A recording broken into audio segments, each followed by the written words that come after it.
There is a meadow in my perfect world, where wind dances the branches of a tree, casting leopard spots of light across the face of a pond. The tree stands tall and grand and alone, shading the world beneath it.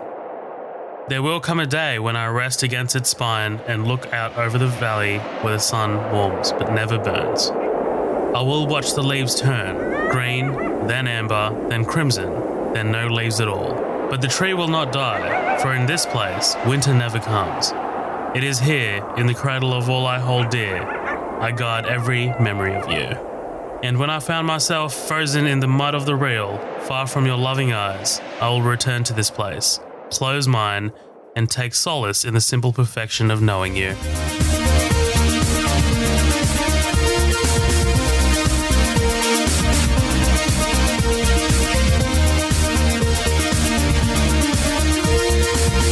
Cory Lambert is a wildlife officer who finds the body of an 18-year-old girl on an American Indian reservation in snowy Wyoming.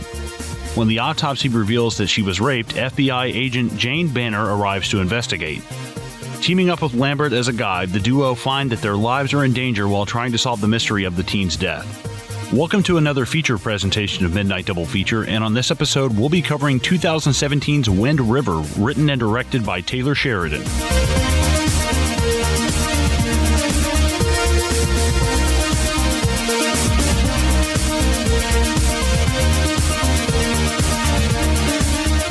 What's up, ladies and gentlemen? Welcome back to episode 155 of Midnight Double Feature.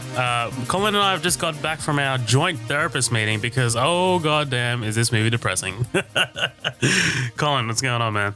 Oh, not much, man. I just, the side-splitting comedy of epic proportions all for the family just had me crying my eyes out. So hilarious. Absolutely, dude. I had to take some fucking happy pills after watching this movie. But no, guys, thank you so much for joining us. This is a feature presentation episode. We are going to go through Wind River sequentially. We're going to spoil it. We're going to talk shit about it. We're probably not going to have as many laughs as we always do because this movie is heavy. But like I said, in order to do that, we're going to have to spoil it. So if you haven't seen Wind River, Taylor Sheridan's Wind River, turn this off, come back, and turn this off, go watch it, come back, and then enjoy this content that we are yet to record that I don't know how it's going to turn out. So, and if you're not following us on our socials, we have two pages on Facebook, which is Midnight Double Feature, which is our main page, and then we have our after party group. It's called The After Party. That's 3 words. That's where our community comes together to talk all things movies and just has a great time. So if you're not having a great time, and you want to, then join the after party. And we're on Instagram, which is at Midnight Double Feature, and Twitter, which is at MDF Pod. If you have any questions or concerns, please email us, which is midnightdoublefeature@gmail.com. And if you could please rate and review us on iTunes, that would be fantastic. And give the show a share. Whatever social networking platform you're on, whether it's tweet, give us a retweet. Twitter, give us a retweet. Whether it's Facebook, give us a share, or if it's on Instagram, share one of our posts. That'll be fantastic. All right, man. That's the socials out of the way. Colin, you have never seen Wind River, have you? No, I've never seen. I'm really ignorant on Taylor Sheridan. I've never seen Sicario, Hell or High Water. I keep trying to say Wind River. I've never seen this either. I've never heard of this movie. And at first I thought, I was like, is this the one with the mountains and Tommy Lee Jones and somebody gets lost? And I was like, what is this movie? Because of Winn-Dixie? I was like, I can't remember. I was like, this movie is like an amalgamation of like 6 totally random movies in my mind. But no, I had never, ever seen this before or ever heard of it. Well, that's depressing to me. Only because obviously, I've talked about Sicario plenty of times on this podcast. He wrote Sicario, and he wrote Hell or High Water, and he directed and wrote this film. And he calls these 3 movies his modern American frontier trilogy. So, where Sicario covers the US-Mexico border, Hell or High Waters covers, I believe it's more of a Western. So it kind of covers that section of it. And then this is obviously Wyoming, which is crazy fucking cold. But yeah, so he calls that the American Modern Frontier trilogy, and all three of those movies are fantastic, man. Like, in my opinion, I'm already giving my thoughts on Wind River. It's my pick, so obviously, like, I like it. Hell or High Water is excellent. It's the weakest of the three, and Sicario, everyone knows what I think of Sicario. I fucking love that movie. But yeah, he's a talent that just kind of came out of nowhere. First time I saw Taylor Sheridan, he was acting. He was acting in Sons of Anarchy. He played like a deputy sheriff, and I will never forget, like, just seeing the writer's name on Sicario when I saw it, Taylor Sheridan. I was like, that sounds super familiar. And I connected it to his character had Deputy Hale in Sons of Anarchy, and I was like, what the fuck? Like, that's such a random like connection. But yeah, man, tell me what you thought of Wind River. Yeah, I really enjoyed it. It was a hard watch. It was, at first it's kind of, man, what the fuck is going on? This movie's really, I was expecting more of, I don't know, I guess like in the way of Zodiac, like an investigative, like, okay, he sees his tracks. We're going to find a lot of stuff that gives us more questions than answers. And it really wasn't even that. It's just, it was a lot simpler than that. I thought it was going to be a little bit more complicated, a little bit more of like a whodunit, a little bit more of a murder mystery kind of thing. And that's not really it. It's fairly, I mean, the first couple, like the second people they go to ask about it, they find him. And I was like, holy shit, this happens just like so fast. And I just, kind of as the movie went on, I was like, okay, this isn't the point of the movie. It's not this whodunit. It's not this murder mystery. This movie's trying to say something more than that. But that being said, it was a hard watch just because it's, dealing with the death of a child and also sexual assault and murder and, how tough life can be on reservations. Especially, there's a lot of substance abuse problems on reservations. There's not a lot of opportunity. Just from what I've heard, never been on one myself. My girlfriend's friend, they're both teachers. She actually taught on a Native American reservation for a while. And wow. I wanted to talk to her about this, but I just now watched the movie today and I didn't really have time to say, hey, what was it like? But, just from what I've heard, it's not a land of opportunity, and that's not their fault. I'm not saying that at all. They did the best with the shit that they were given at the time. And I love Renner has that line later on, and he says that. He was like, all that's left here is the snow and the silence, and they may deal with it, and I was like, this is all they were given, and they made the best out of it. I really like Jeremy Ritter in this. He doesn't, I feel like, he gets leading roles and also not at the same time. I feel like this movie, it kind of, I never heard of this fucking thing before, and I'm used to seeing him relegated to like smaller roles and stuff, like in Arrival, he's one of the main characters, but he's not the main character. In Avengers, he is one of the main characters, but not the main, everything I saw, he was kind of relegated to kind of a main character, but not the main focus. And even in this, he shares that role with Elizabeth Olsen. And I really dug him a lot in this. I thought he portrayed that strong silent type very well. I really, really, really dug the fuck out of that. And I really liked the way that they portrayed Elizabeth Olsen in this as the fish out of water kind of thing at first. And she definitely has an arc in this. I feel like it's very small and it's very subtle, but she comes in as just this kind of, all right, what's going on here? Let's get this, let's get this over with so I can get back to a warm bed and civilization. And I feel like she's not a very, I don't know, she can't read the signs of people, and she's not a people person. And I think and she's out of her element as well.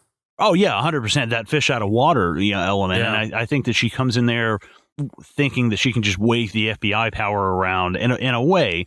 These people are like, who the fuck are you? Like, we know that, of course, and I love when she gets there, that cop says like, you see the people they send us, it's because they don't give a shit. Right. They're like, they didn't send, John Q. Law, the most badass sheriff in, Texas. They sent this, I mean, she's very green around the ears. She seems like she's been out of the academy for like less than 5 years.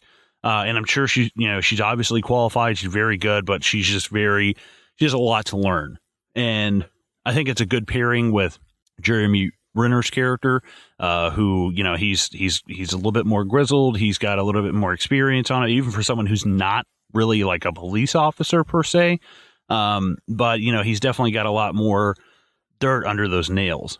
And, you know, I thought it was a good movie. I thought it was solid. You know, it gets a little hard to watch sometimes. But there is a element of that whodunit and like what the fuck actually happened here. And I think they do it well. I was surprised when I saw John Barenthal's name in the credits. It's like, this is like a cameo, you know, like this, like once I actually saw his scene, it's like, this is like a cameo at best. And you know, I was like, dude, he's going to end up being a bad guy, blah, blah, blah. And I was relieved with the way that relieved in the way of like the shit that went down with his character. Herring. Right, yeah. Exactly. Fuck yes. And that's what I meant, like that twist of like, holy shit, you know, he was actually kind of, you know, fighting till the fucking bitter end.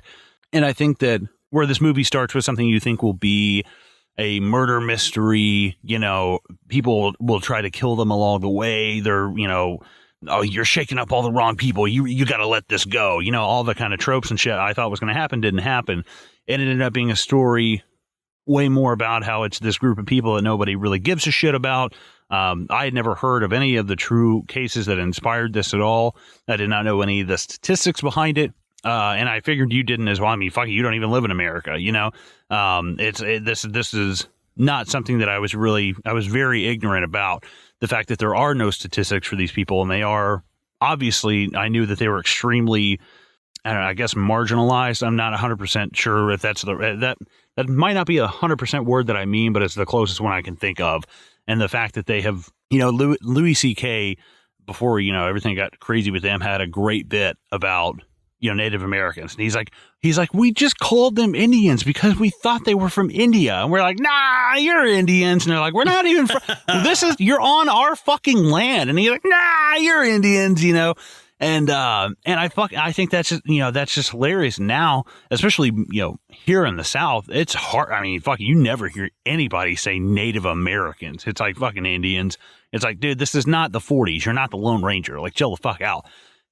So I think it's interesting to see in a culture and in a state where we have films about a lot of other cultures. You know, I do think that the Native American culture kind of gets put on the back burner a lot.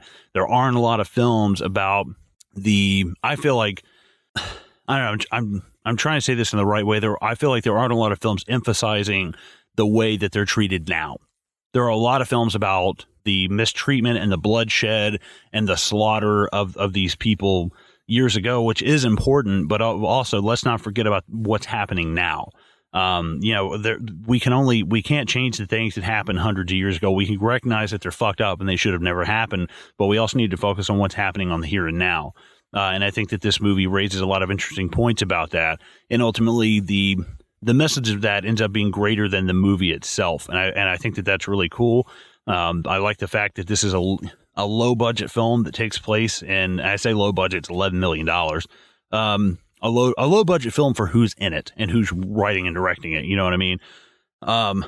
So I think it's interesting that the message of the movie ends up being greater than the movie itself. It kind of ends up being a thing of, I don't walk away thinking about the performances. I don't walk away thinking about how great this shot was or that shot was. I definitely have those thoughts and I definitely have those moments, but it ultimately ends up, you know, making me feel like I should have been a little bit more informed about this, especially when it's going on, you know, here in your own country. So I appreciate the film for that, and the fact that it raises, I don't know, I feel like there's a lot of shit that's just like, oh, well, we should raise awareness. And it's like, yeah, but like people are really aware of a lot of the stuff that's going on now with certain cultures and things that are going on. There is a movement and there are things happening, and that's fantastic. And I don't want to take away from them at all. But this is something that's going on that very few people, I feel like, knew about. And I really appreciate the fact that it draws attention to that. And it's like, wow, that is entirely fucked up, that the fact that there's no statistics, that they just paint over all these people with one brush. And they're just like, yeah, you know, whatever. You know, like I was just reading about, there's a law. I can't remember exactly what I read, that basically it's illegal if you were to come on to like a reservation or something and kill somebody. It's like, right here. During the course of the shoot, writer-director Taylor Sheridan was visited on set by some SHO and Shoshone, I guess, tribal leaders who astonished him with the revelation that at the very time there were 12 unsolved murders of young women on a reservation of about 6,000 people due to a 1978 landmark government ruling, Oliphant versus, I'm not even going to try to pronounce that. The Supreme Court stripped tribes of the right to arrest and prosecute non-natives who commit crimes on native land. If neither victim nor perpetrator are native, a county or state officer must make the arrest. If the perpetrator is a non-native and the victim an enrolled member, only a federally certified agent has that right. So it's like, I mean, wow, that's fucking ridiculous. The fact that, like, I mean, you break into my apartment right now, I can shoot you fucking dead. But it's like, but it matters if you're part of this or not part of this. I know this is just long opening thoughts, but no, please, dude. I'm liking it.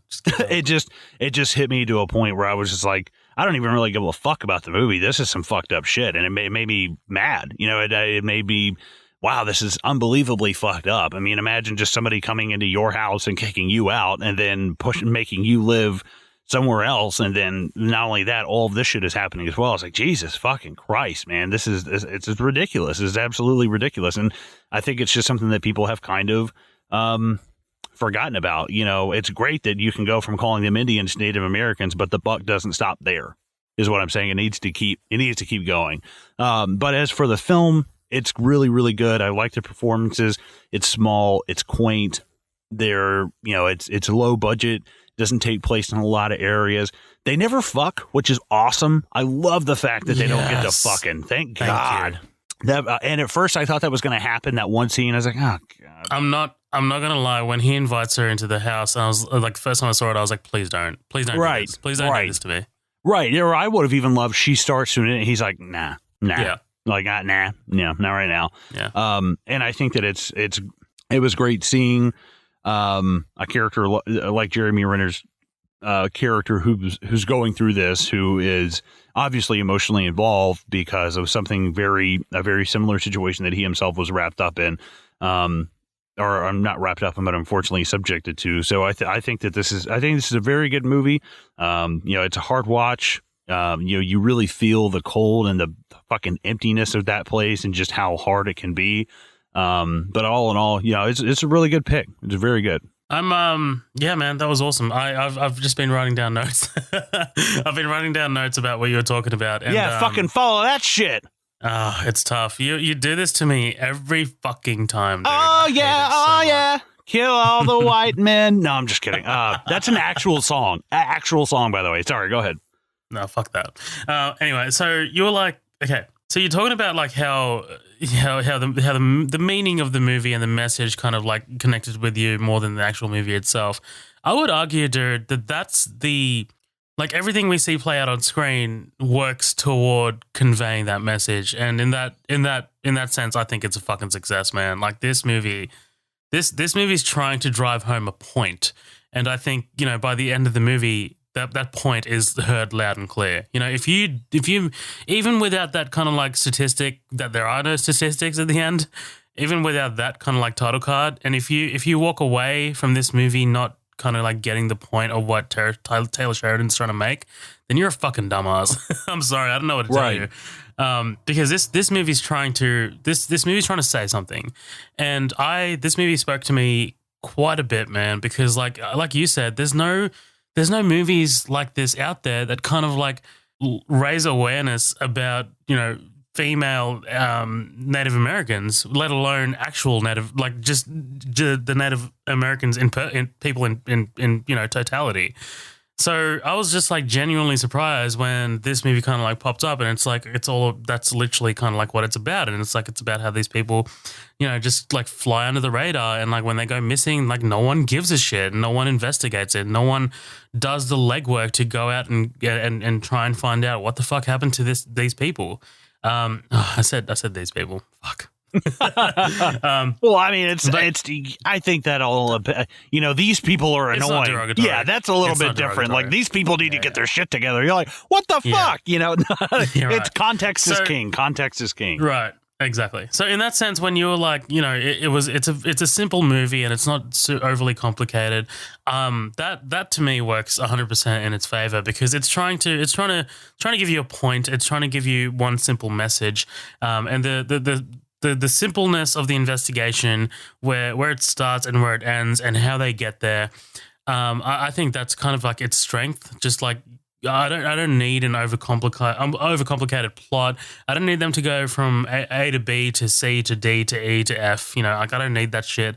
And like that also plays into the runtime of this movie. Dude, this movie is a crisp 1 hour 40 minutes. Yeah, like this movie trudges along.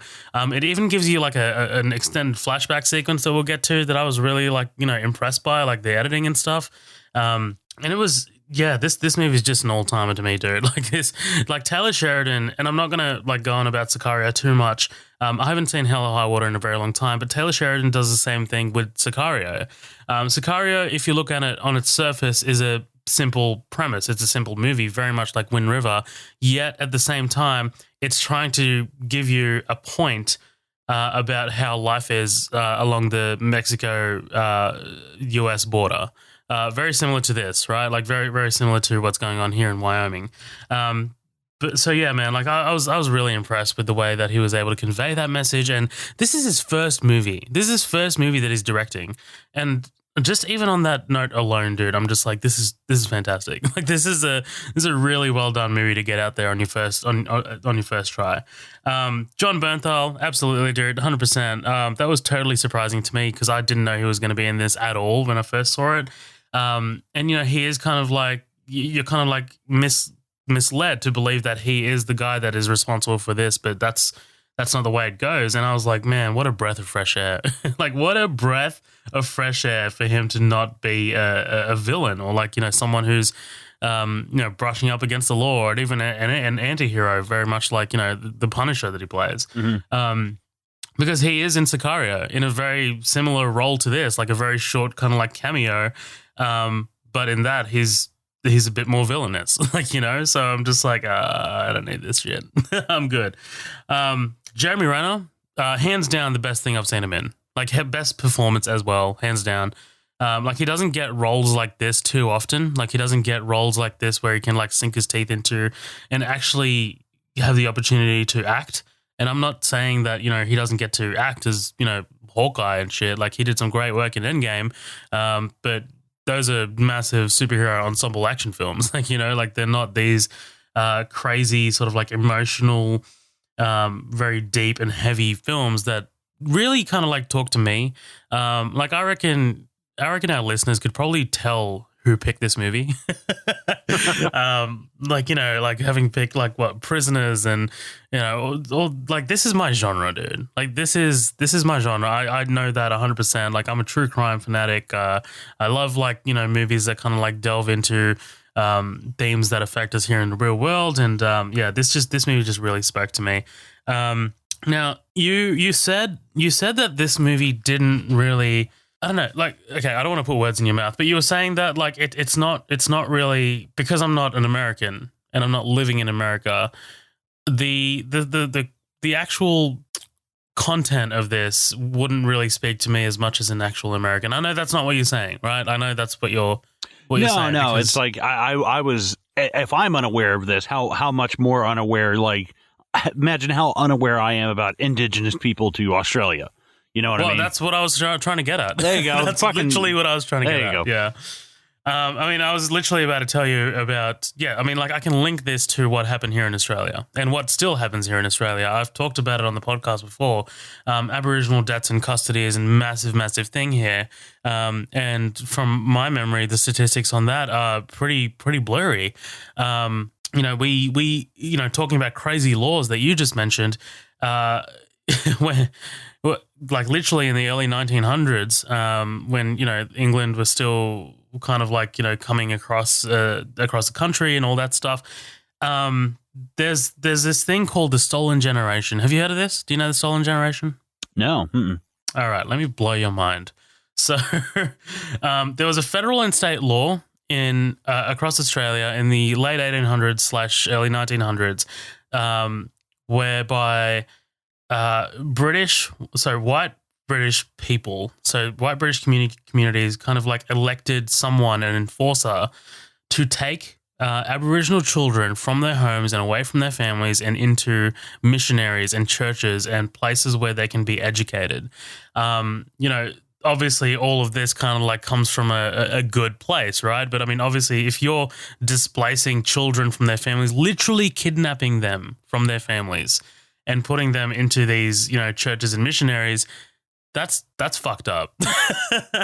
That's fucked up. And like, we as a nation have apologized to Aboriginal people. Literally the Prime Minister, it took until 2007 for that to happen. 2007, the Prime Minister gets up and he says, he literally apologizes on behalf of the Australian people. He literally says the words, we are sorry, to the stolen generation. The stolen generation are these young kids who were the young kids and have now grown up to be, adult Aboriginal people. And they've been, they've been given reparations and stuff like that. So like that is a massively sad time in Australia's history.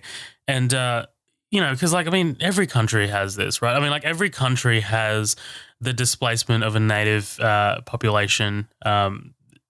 Like it's pretty much across the entire globe, right? Like it's a thing. Yeah, well, so what? They were kidnapping Aboriginal children, like teaching them, like what, Christianity, or like? Yeah, teaching them to assimilate, essentially. Oh, there you go. Okay, no, I'm just kidding. That's terrible. You know what it makes me think of? The Family Guy sketch where they're like, a little girl got killed in a car crash. It's like a bunch of white reporters and like, what's her name? What's her name? She's like Becky Gutierrez. It's like, oh, that's not news. I was like, oh, Christ. It's like all I could think about during this movie. Exactly. But yeah, if you do want to find out some more information about the Stolen Generation, there's a great film called Rabbit Proof Fence. Rabbit Proof Fence stars Kenneth Branagh. I believe it was nominated for a Best Picture at the Golden Globes. Like, it is fucking fantastic, man. Go check that out. It is like actual like required reading in like high school for us. We actually watched it in 8th grade, and man, like that movie had an effect on me and other students in our class. I remember that very vividly. But yeah, look, cutting back to this movie, this movie is fantastic, man. Like it's very straightforward, plays out, but at the same time, it's not predictable, right? Like it's not a predictable film. Like I didn't know where it was going, but when it like. The place that we reached, I was happy because I was happy that this character Cory ended up getting some kind of justice, right? Like he's not, he lost his daughter, didn't know how, but while undergoing this investigation, he gets some kind of closure. Like there is something that closes it off. When this movie uses violence, dude, and it's not. There's not too much violence, but when it does, it's quick. And it's precise, and it's shocking, and it's fucking fantastic. Right, it's not like The Matrix. It's not like this like bam bam bam bam bam bam bam bam. It's not like this like slow motion shoot 'em up. It's like the gunshots sound real, and it's not like these like and some dude like I love the rifle he's got because he's just fucking plugging shit from like miles. Like god damn.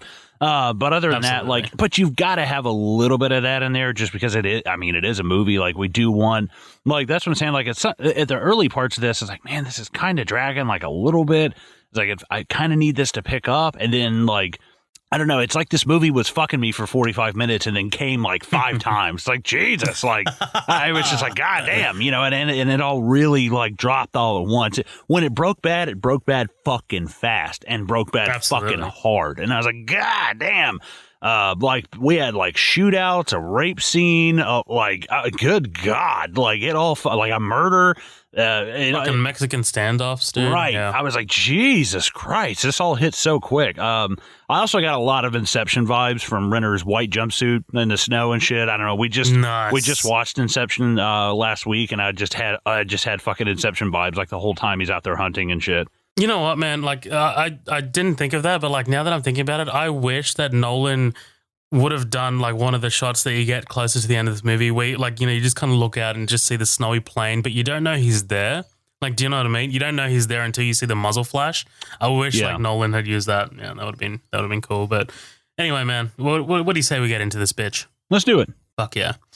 We open with this haunting monologue, as you just heard at the start of the episode, as we get the visual of young Natalie Henson running for her life barefoot in the snow. God damn, dude. Like that already to me, it just threw me back to like visiting Boston. Boston is the closest place I've been. The coldest place I've ever been. And I can only imagine just running in fucking like bare feet in the snow. That's fucked up. Yeah, it gets extreme. Like, it's pretty cold here right now. Like, our winters get decently cold. You know, we don't get in the negatives. We get negatives at night sometimes. I mean, I don't know. Like, as time goes on, our winters get less and less worse, which is not good. But up north, like, I don't know, Chicago, New York, Boston, like up there, I'm like, holy fuck. I can only imagine how cold it is, like here, Canada, like North Dakota, like Wyoming, like, god damn, dude. And our special guest of this episode is Greta Thunberg, here to tell us about climate change. My mom, okay, we just had dinner with my mom tonight for her birthday. And I remember this 3 or 4 years ago, we're taking her out, and her birthday is January 20th. It's not snowing at all. It's like 60 degrees. And we get our winters late, January, February, when it really hits. My mom's like, every year, my birthday, it's just like a little bit warmer and warmer. And I'm just like Kermit the Frog, like drinking my tea, like, yeah, no shit. Yeah, keep denying that shit. Yeah, right, exactly. But yeah, the wind's howling. It's pitch black. This is fucking horrifying to me, dude. This is already a horror movie at this point. She collapses, but, you know, something's keeping her going. You can tell she's motivated. But yeah, man, it's just the will to survive. And then we get the title card, Wind River. And then we cut to Cory Lambert, right? Played by Jeremy Renner, as he protects a herd of sheep from a predatory coyote. And man, this, like the way he takes out this coyote, it looks real. It does. It bothered me. Shot. It bothered me. And I was like, I know this is digital or however they did it. There's no fucking way. Yeah. But still, I was like, you know, like the coyote is doing the thing it's built to do. Like I don't, you know, I obviously you can't just let it eat you out of house and home. But at the same time, I was just like, that just looked so real. You know, it kind of bothered me a little bit. I'm not. It did. You know, I can watch somebody get their hand stuck in a meat grinder all day. You shoot a dog, and I'm like, boo, fuck you. Like. No, absolutely, dude. And like, I think what Sheridan's doing here is like kind of like acclimating you to the kind of violence that you're about to be witness to. Do you know what I mean? Yeah. Well, and it's great seeing, you know, I love what Renner says. I hunt predators, you know, and I think this whole scene is just, you know, he's the one in white, the redemptive kind of, the white is the redemption color. Like I am, you know, I'm trying to redeem something that I don't know. This is an opportunity for him to pseudo redeem himself and keeping, you know, these predators away from this livestock in a way. I was like, oh, it's that's metaphorical. Fucking, right. Yeah. I was like, that's fucking cool. I really dig it. Absolutely. But yeah, you know what I love about this dude? I love that you can tell just by looking at Lambert's face that he doesn't really take joy in this. Like, do you know what I mean? He doesn't, like, sure, maybe it does help him, like, you know, in his mind that he is hunting predators, but like when he shoots this coyote, it's not like he goes up there and celebrates. You know what I mean? Like he's got some kind of semblance of somberness about him. Right. It is an animal, and it is doing the thing it was built to do. Right. You know, this just happens to be that, again, you know, at some point, you know, I like what his ex-father-in-law says. He's like, you know, when the wolves start eating their fucking golden retrievers, I'm like, yeah, exactly. Like when it starts pushing in and in, you know, I just think that's really interesting. Where do you draw that line between nature and, you know, domestication of land and shit? No, absolutely. So he goes to pick up his son from his ex-wife Wilma's place. Things are a little tense between them, and he sees a shrine with a picture of a young girl. Obviously, we come to know that it's his daughter. And yeah, their son Casey is adorable, right? Like, I love the way he comes down the stairs, and like their relationship is like pretty much immediately great. Like he's talking about, you know, a gun's always loaded, even if it ain't. It feels very natural, and I really like Renner. It reminded me a lot of Endgame, like with the way, like at the start with his family and stuff. It was fantastic. Yeah, living on a ranch with, you know, taking aim at shit.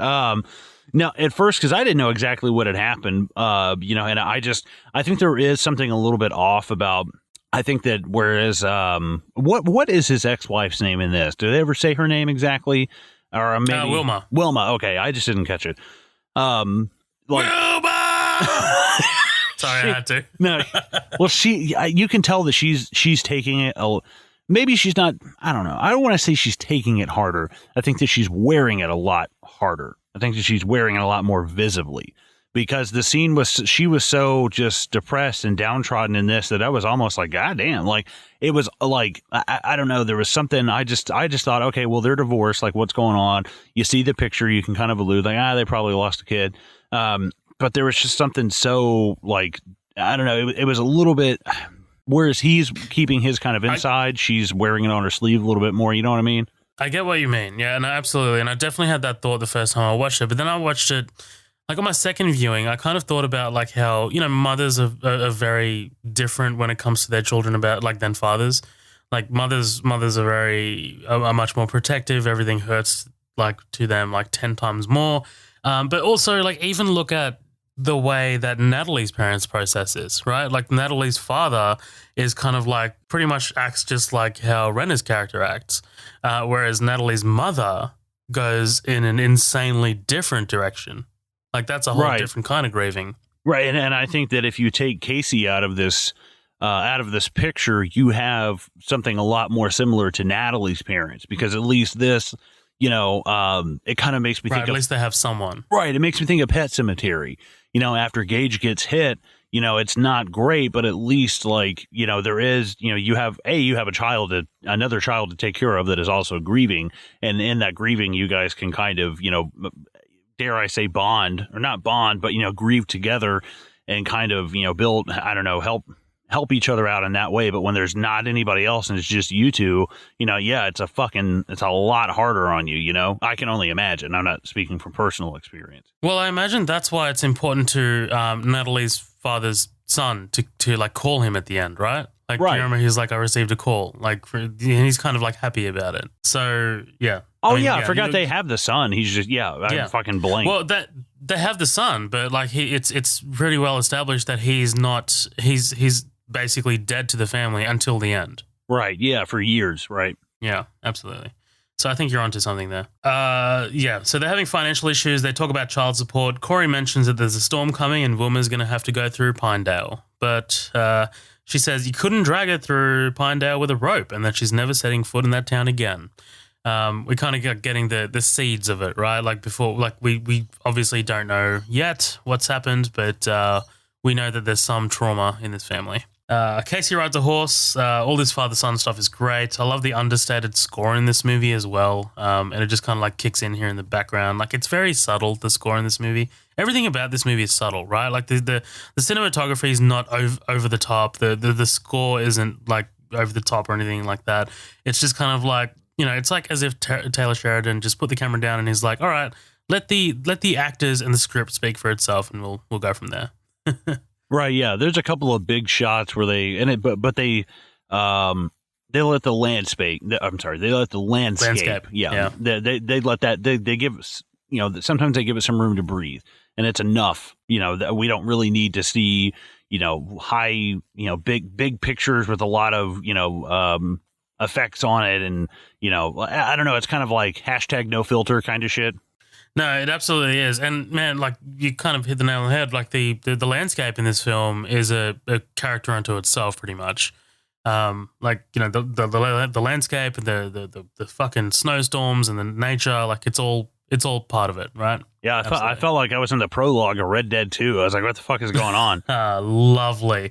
You're trudging through the snow with your lantern. Yeah. All right, that's the whole thing. I just kept expecting him to go by and just some guy riding a horse and be like, hey, name's Arthur Morgan. Yeah, it's like all I could fucking think of. And fucking John Marston's like, we're gonna rob this train. Cory arrives at the Wind River Indian Reservation. On his ride in, we see this place is pretty poor. Everything's looking run down. Turns out there's a mountain lion hunting steer, which is why Cory's been called out here. Both of them are C, like Casey and Cory, so it's fucked up. Oh yeah. Cory and the grandfather take a stroll up the mountain and come across a mauled, dead steer. It's a lion, all right, says Cory, and he determines there are 2 cubs along with the mother. Like this is kind of like giving us Sheridan's kind of establishing how good of a tracker he is, right? Like we kind of need to know this information before the story actually kicks in. Right. Well, and it's also the thing that how do they discover this body? You know, why don't we kill two birds with one stone? Why don't we show that he's a tracker? And on the way to tracking this, I love this in movies, the happenstance. He happens to come across this body when there are no signs of this thing. He's not following its tracks. There's not a blood trail. There's not a missing persons report. He just stumbles across it. Yeah. Right. He just stumbles across it. It's great. But I also love that it's the white man who's the good tracker. Like it's kind of like tipping it on its head. Yeah, that is interesting. Now that you point that out, I wonder if there's more to it than that. Like I think it's just interesting. Seeing his character kind of, I don't know, brought into the fold of this kind of lifestyle. You know, he like, I don't know, maybe physically, obviously he's not this, you know, not a Native American, but he kind of has that very through marriage. Right. Yeah. He has that very strong, silent kind, which is, I mean, you even see him still getting along with his ex-father-in-law. Like they kind of laugh and stuff because I think he has that, he understands, you know, obviously being married into it, understands the way of that culture. And maybe he's not ever 100%, you know, hey, this is my heritage, but he respects it.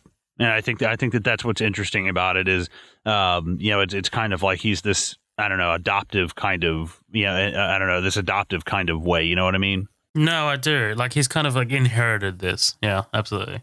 Cory takes the sled out to the pines. Again, I love the overhead visuals with the screen basically all white, and it's kind of like only interrupted by the visual of the sled. It's a beautiful looking movie. He rides along until he gets to a somewhat faded blood trail. He dons the badass all white suit and follows the trail. And there's dude, you probably wouldn't have picked this up. I only picked this up because of the subtitles, but there's a cool like visual sound of woodpecker that just sounds awesome. Like you could easily like mistaken it for a musical cue, but it's just like the sound of like a woodpecker just like hitting its beak on the tree so hard and so quickly that it's like, yeah. And don't get me wrong, I like this movie. It is the quietest fucking movie on the planet. Like, oh, absolutely. My TV, you turn it up to like 9, it's fucking loud. And I had this thing up to like 20 and I had subtitles on. I was like, what the fuck? Like I was watching it last night, kind of going to bed. And, I see the subtitles are on and all of a sudden, they pop up and I don't hear anything. And I was like, oh, I guess the TV's turned down. And I turned it up. It's on like 25. I was like, what the fuck? And I was like, there's somebody talking apparently. Like I almost put my headphones in watching this movie because I couldn't fucking hear anything like for dialogue and shit. Like, later on when there's, the gunfight and people are shouting, like, yeah, that's fine. But when they're just like regular dialogue, holy shit, that is quiet as fuck. Well, it's a good tactic because like that makes a gunfire just sound extra loud, Yeah. Yeah. Well, it also kind of sucks you in to where you're like, wait, what do they say? Like it automatically, you're kind of getting tunnel vision around the movie. Yeah. It's a very intimate film and it like draws you in for sure. He comes across interrupted snow in the shape of a body, follows the footsteps and finds the lifeless and frozen body of Natalie Henson. Cory calls in the Discovery and we cut back to the res where the guys are waiting for the FBI. The guy that plays Ben, the chief here, is he's Graham Greene. He's from Die Hard 3. Have you seen him in anything else? He looks super familiar from something else. Yeah, he does look kind of familiar. I just didn't check him out. I'm sure I've seen him in something, though. I've definitely seen him in Die Hard with a Vengeance, but yeah. And Cory says 100% that the body is Natalie. FBI arrives and we so already immediately we kind of already start to get the seeds that Jane is pretty inexperienced when it comes to dealing with these kinds of elements, like this kind of snow, because, she parks the car and she can't like go any further because she can't see, right? Yeah, blind ass bitch. I'm just kidding. Yeah. No, absolutely. Absolutely. Get that fucking Scarlet Witch vision in you. Oh, wait, that wasn't supposed to be a pun. That wasn't supposed to be a vision sex pun. Uh-huh. This is the father-in-law, Dan. He don't do nothing. Oh, that's a good one. I love, and he's like, oh yeah, this is what is the chief's name? Is it Ben? Ben, yeah. Yeah, he's like, oh yeah, this is Ben. We share the same occupation. I was like, oh, that's fucking great. That's a good joke. Yeah, absolutely. Like this movie's not funny at all. But there are like little moments of humor in here that's just kind of like pretty good. It turns out she doesn't have the proper clothing. Ben asks Cory, like you said earlier, Colin, see what they sent us, kind of thinking that this is what we're worth to the FBI, right? That's the subtext there. Right. Yeah. We see Elizabeth Olsen's cute butt as Cory's mother-in-law gives Jane her granddaughter's winter clothes. I kind of, when that part came up, because when you start watching shit like the Avengers and you see like all the the gratuitous ass shots of like Scarlett Johansson. You're like, oh Jesus Christ, man! Like most people are from like the waist up, and there's always like from her like the bottom of her ass cheeks up. So I thought it was really funny. They show Elizabeth Olsen's ass, and I just kind of looked at Lindsay. I was like, oh God, I rolled my eyes. And then the woman's like, oh yeah, these might make your pants right up, which I see you're already doing. I was like, okay, I'm cool with it for the joke. That's fucking funny. Well, I'm surprised that Disney let her do this, right? I mean, like, she's like a champion. Like, she's one of their marquee characters. So it's like, I feel like Disney being like the powerhouse that they are, they're like, no nudity in your other movies, please. We want kids to look up to you. But yeah, so the grandmother is adamant that Jane gives them back when she's done, right? I mean, obviously because she hasn't let go of her granddaughter yet. They arrive at the crime scene. Jane's surprised with how quick the blizzards pass. Again, literally out of her element. And we establish that Natalie lives close by, about 30 minutes away. She didn't run from home. No missing reports. And Jane sees that Natalie is bleeding from the crotch. Orders a rape kit. Lists this as a homicide. Boom. And yeah, I know, right? Well, I mean, like right now it's a homicide, but we're about to see what the ME says. Cory says the nearest house is 3.5 miles away. The drill rig is about 5 miles away. They have some workers there, but that's closed for the winter. Sam Littlefeather's place is close by, and Ben says those boys need some looking into. Cory tells Jane that if it gets 20 below sometimes, if you're running, your lungs will fill up with blood and you cough it up. She ran, her lungs burst, and she died choking on her own blood. Holy fuck. So she went out peacefully. Yeah. No, I guess you could say that. Yeah, no, God, no. What the fuck? No, I mean... that was a joke. Right, I was adding to your joke. No, yeah, what an interesting... I hate to say... I mean, what an interesting way to die. That's the only way what an interesting cause of death. Yeah, right. Absolutely. That seems so logistically tangible. Like, it seems like so real. It doesn't seem like a death you see in a lot of movies. And, you always hear, oh, the frostbite, or, this will happen. Oh, gangrene, and, all this stuff. But the thought of, like, your breath being the enemy, the fact that, like, the running is what you start breathing in, the hair is too cold. And I was like, that's just so crazy. It's like drowning in air. I was like, that's so fucking nuts, And she was, God, running? What did she run? 6 miles? We find out 6 miles, right? It's, I mean, eventually it just, it crystallizes, right? Yeah. I was like, that's, I don't know, that's just mind blowing. That's such a crazy way for someone to die. But it also ends up being a thing of, let me ask you this from a lawyer's perspective. I want to put a pin in the plot just for just brief second. So let's say who's responsible? Well, kind of. Let me finish this. So the shootout doesn't happen. You get the guys. You are going to get them for rape. You are going to get them for murder of John Barenthal, obviously. And not to jump too far ahead. I'm just saying, like, let's look at our case that ends up happening. Can you nail these guys for this death? Not for murder. No. Murder will be really hard because I think we literally talked about this today, talking about a different subject. Right.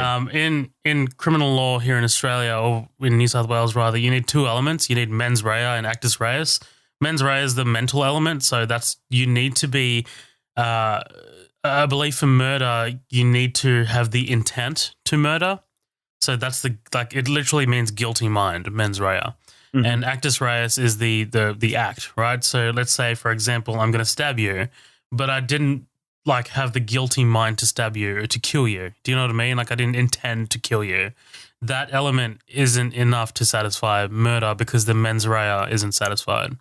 So if you're, let's say these guys, are arrested for the death of Natalie, it's going to be really, really hard for them to convict them of murder. It'll probably be manslaughter because they put her in the situation, and they didn't really have the mens rea. They didn't really have the guilty mind of murdering her.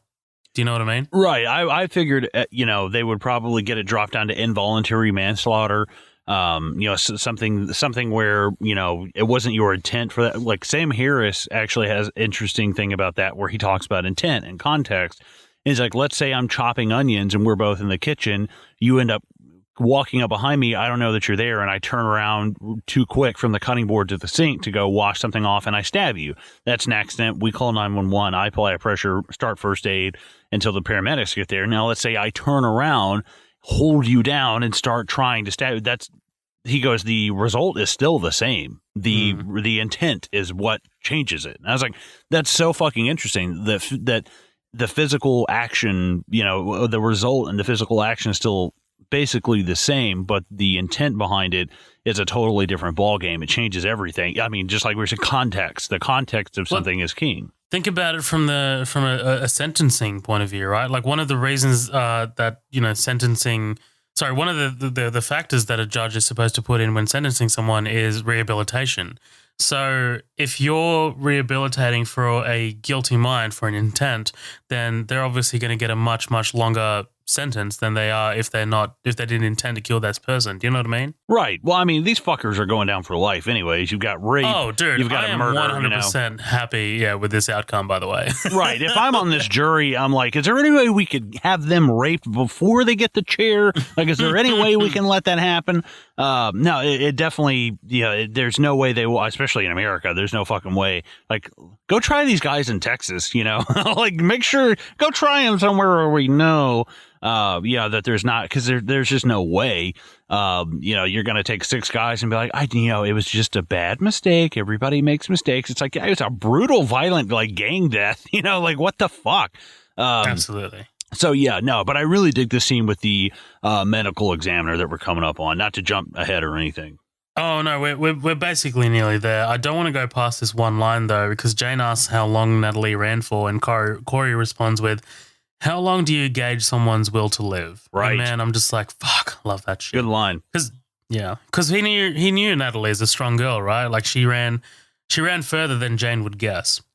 Jane wants Cory in on the case, asks him to officially join the investigation. And man, dude, the visual of the chainsaw cutting the ice around her body is rough. Like that shit, dude. Like your body is infused into the fucking ice. Like that's fucked. We see Cory making his own ammunition. I guess he's basically Ron Swanson. Right, yeah. I was like, what is this, Fallout New Vegas? Right. Casey walks in complaining of a nightmare about the dead girl. Casey asks whether, quote, she died like Emily. And Cory confirms that she did. That's a rough conversation to have with your son, by the way. Yeah, it's rough, but at the same time, it's like, I think it's also something where if the kid is able to, I don't know, I don't want to say, hey, if the kid can accept it, why can't you? Well, obviously, it's very different from a parent perspective than a sibling perspective. But I like the fact that it almost seems like the son is closer to accepting it than Cory is.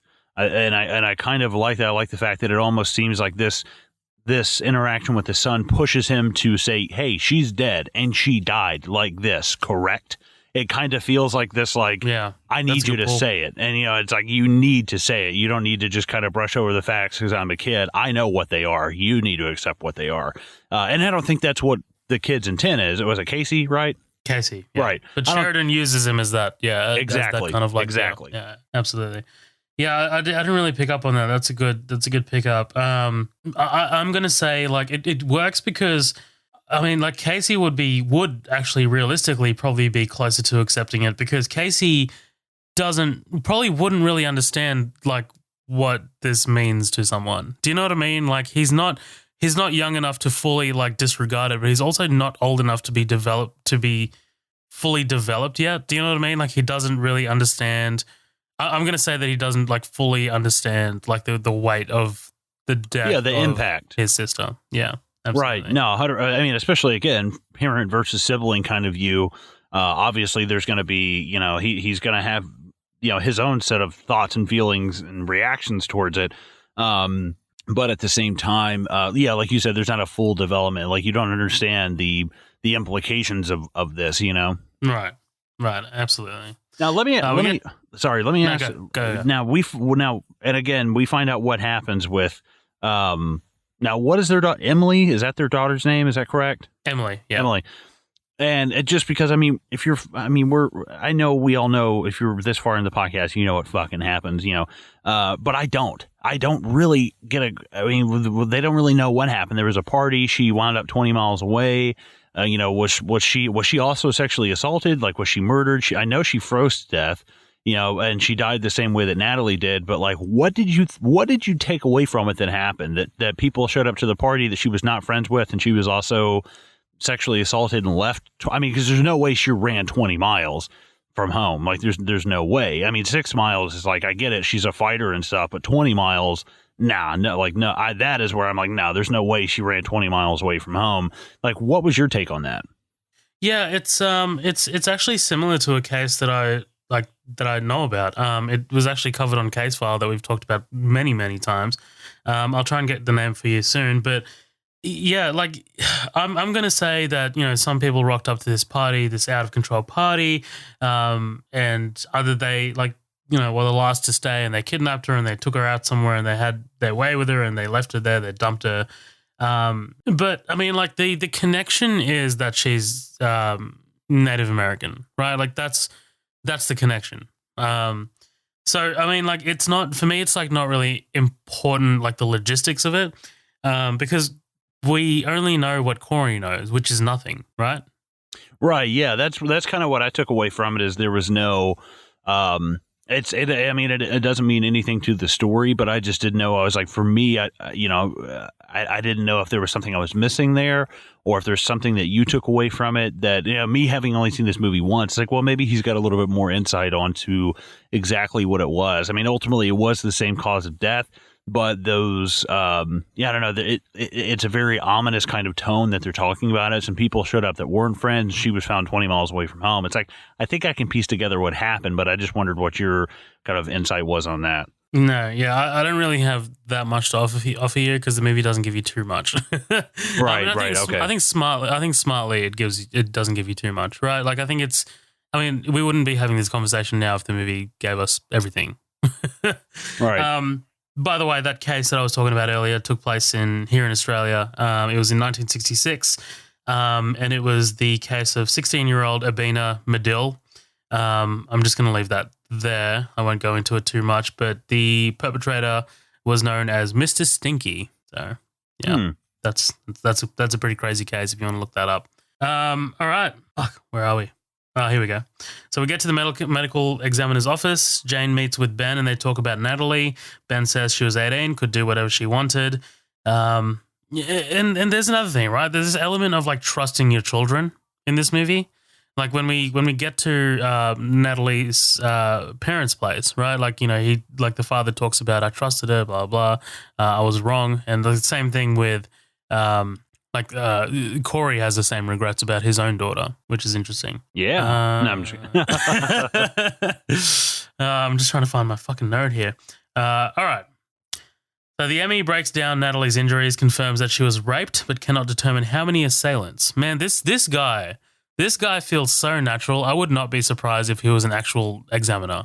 Right. Yeah, he definitely seems like a non-actor. He's so natural, Absolutely. He lists the cause of death as a pulmonary hemorrhage. Liquid in the lungs crystallize, and Jane is pissed that he's not listing this as a homicide because she can't get a team to the reservation to investigate if it's not a homicide. And this is something that I love, man. Like, this is something that Taylor Sheridan also uses in Sicario. This whole, like, jurisdictional issue stuff. I'm, as someone who's kind of like tied into law, I love this stuff. Like in Sicario, and I'm not gonna spoil it for you, but the hook there is the FBI the CIA cannot operate internationally without a domestic agency attached. Like, that is like a jurisdictional issue that becomes a big point of that movie. Here in Australia, we have ASIO. So ASIO is the Australian Securities and something office. It's basically our federal investigator. There's this whole thing about terrorism, and with terrorism they can't technically interview a terrorist unless a state officer is in there. Like, you know what I mean? Like, they can't actually. There's all these like jurisdictional issues that come up. I believe that's what that is. But yeah, it's been quite a while since I looked into that particular law. But yeah, I love this stuff. What do you think about this? Yeah, it kind of seems like the it reminds me of Zodiac in a way tape. of oh yeah, of like the whole jurisdictional nightmare of the fact that you have somebody hitting outside your jurisdiction and inside your jurisdiction, and what a nightmare it can be just to process the red tape. That's what I think is interesting in a way, that Cory Lambert is almost in a way of like the Robert Graysmith of like, I'm not really a cop. I can go and ask people stuff that's off the record and then report it to people who are on the record, like kind of thing. So yeah, it is interesting seeing it from that point of view. But yeah, just a jurisdictional fucking nightmare. And that's what's interesting is, that's a real life fact. That's something you can't do X without Y. And it's not like this whole, made up, contrived, oh, he's got people in his pocket. The judge won't sign the search warrant, blah, blah, blah, oh, you're coming down on the wrong people. It's just kind of like, no, there's paperwork and it's fucking annoying and it can tie up some shit when time is not your friend. No, absolutely. They go and speak to Natalie's parents. Mr. Hansen is guided towards Jane and the FBI, and he says, why is it when you people want to help, it starts with insults, right? Yeah. He iterates that he chose to trust her. She was 18, and Jane wants to speak to Mrs. Hansen. And dude, I love Ben. I love Ben here, stopping Jane and motioning her like not to go into the room. Like he just raises his hands and he's like, just don't do it. Just don't do it. Don't go in. Yeah, let her in there playing. Leave her alone playing with her ketchup packets. There's nothing wrong with what she's doing. It was kind of weird when she went in there and she's obviously like self-harming, and then she just kind of shuts the door, and I'm like, maybe go in there and be like, oh no, like, are you okay? Yeah. Right, yeah, like do some first aid, 'cause that's a lot of blood. It's a lot of fucking blood. It felt very cold, and like I was like, I feel like someone like a rookie, like like Jane would pretty much go in immediately and try and offer assistance, but yeah, I don't know. Like this is the part of the movie that kind of like weirded me out. It seemed like very antiseptic, like like very like detached. Right. And like I get that she wants to respect her boundaries. And if this is tradition, then I actually don't think it is tradition. But yeah. Well, also I think she's just in shock from like, oh wow, like A, I was told not to go in here and I went anyways, and this is what I'm seeing, and B, maybe instead of making things worse, I should just kind of back away. If her husband's not in there doing something about it, like maybe I just need to kind of take a step back and check myself here, Right. But for me, dude, like it's the choice of having Ben already know what's going on probably behind that door. Like that's for me what makes it powerful. Right. Like I love that Ben's aware. I don't even know. I doubt Ben even really knows specifically what's going on, but he's like, I don't know what's going on in there, and I'm going to keep it that way. I know it's nothing good. Okay. Don't open that fucking door. Yeah. Cory arrives, and Mr. Hansen just collapses onto him, right? He just cries. Cory says it doesn't get easier. If there's any comfort, it's getting used to the pain. I guess it's easier for Mr. Hansen to open up to Cory because he knows he understands, right? Because he knows he's been through it before. Like I like it's kind of like, you've walked down this path already. Help me, like guide me, kind of thing. Right. Well, he's like, talking to this, this white FBI agent lady who, she never mentions that she has kids. She probably doesn't have kids. She's not used to their way of life. She's, I think that there's something interesting in the fact that, he respects Cory as, he understands my way of life. He understands like what it is to be, like maybe he's never lived here on the reservation. I don't know, but he understands what it is exactly that we go through and how unforgiving this place can be and how little we have. And then when something's taken, when something's taken from how little we have, how much less that we have after that. And then at the same time, obviously, he the way of life that he understands, and also being in that situation before, I definitely can't understate that. Right. No, absolutely. I'll tell you what Jane does have though. She's got a great ass. And you got your head all the way up it. I'm sorry, we were getting too too professional. Like we sounding like actual like podcasters. So I had to bring us down a notch. So no, yeah. There's definitely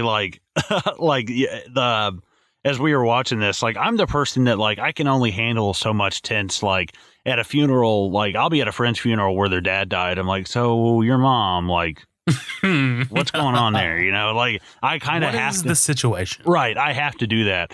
All right. Point in case, somebody made a joke about my dad. My dad, he passed away in 2012. 2013, 2014, I'm at work and someone's like, oh yeah, that's why I fucked your mom last night. I'm like, dude, my mom's dead. And they're like, I thought that was your dad. And I was like, I fucking laughed my ass off, dude. It's somebody I've known for like 10 years. And they were just, they said it and they took one like big step back, like when they did it. And I was like, no, you're good, dude. That's fucking funny. I love that shit. And especially, you know, this, I understand this is based off of stuff that really happens. Yeah, but there is like, to me, there, as fucked up as this sounds, there is, for me, like a humor in everything. And it's just because like, I do have a fucked up sense of humor sometimes, but I do have to kind of like, I have to laugh at stuff to survive. It's just the way that I am. It's the way I've always will be. And I always have been. Well, it's a coping mechanism for a lot of people. Dude, exactly. Like, you know, it's like we're watching this and Lindsay's like, I just can't believe they did that to these people. I'm like, well, I mean, if you consider them people, I mean, I don't know, you know. Shit. But that's an old... ladies and gentlemen, thank you for joining us for our final episode of Midnight Double Feature. Colin, explain to us, why do you shave your head? No, that's... No, and it's shit like that. I'm like, dude, I've got it, like, to break the tension, I've just got to do it, you know. Absolutely. And there's a lot of tension in this movie. Right. I can only be mature for so long before I'm just like I'm just doing stupid shit the whole time. And I'm always just somber. I'm always the depressing one. So yeah. Right. I am the Tigger to your Eeyore. Right. Yeah.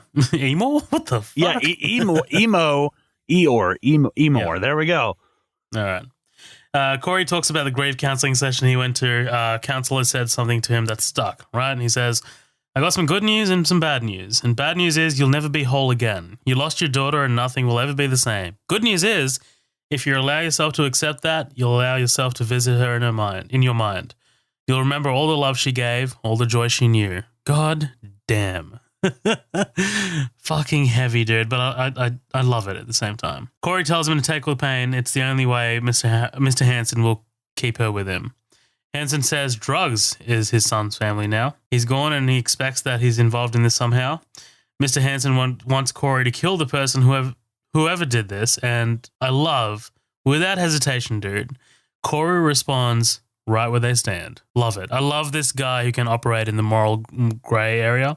Oh, yeah. I mean, it also, in a weird way, becomes like a pseudo revenge flick. It's like, if I could have caught the guys who did this, this is what I would have done, you know? This is what I would have done. Yeah, absolutely. The guys arrive to the Little Feather residence. Ben tells Jane the Hansen kid is bad, but the others are evil.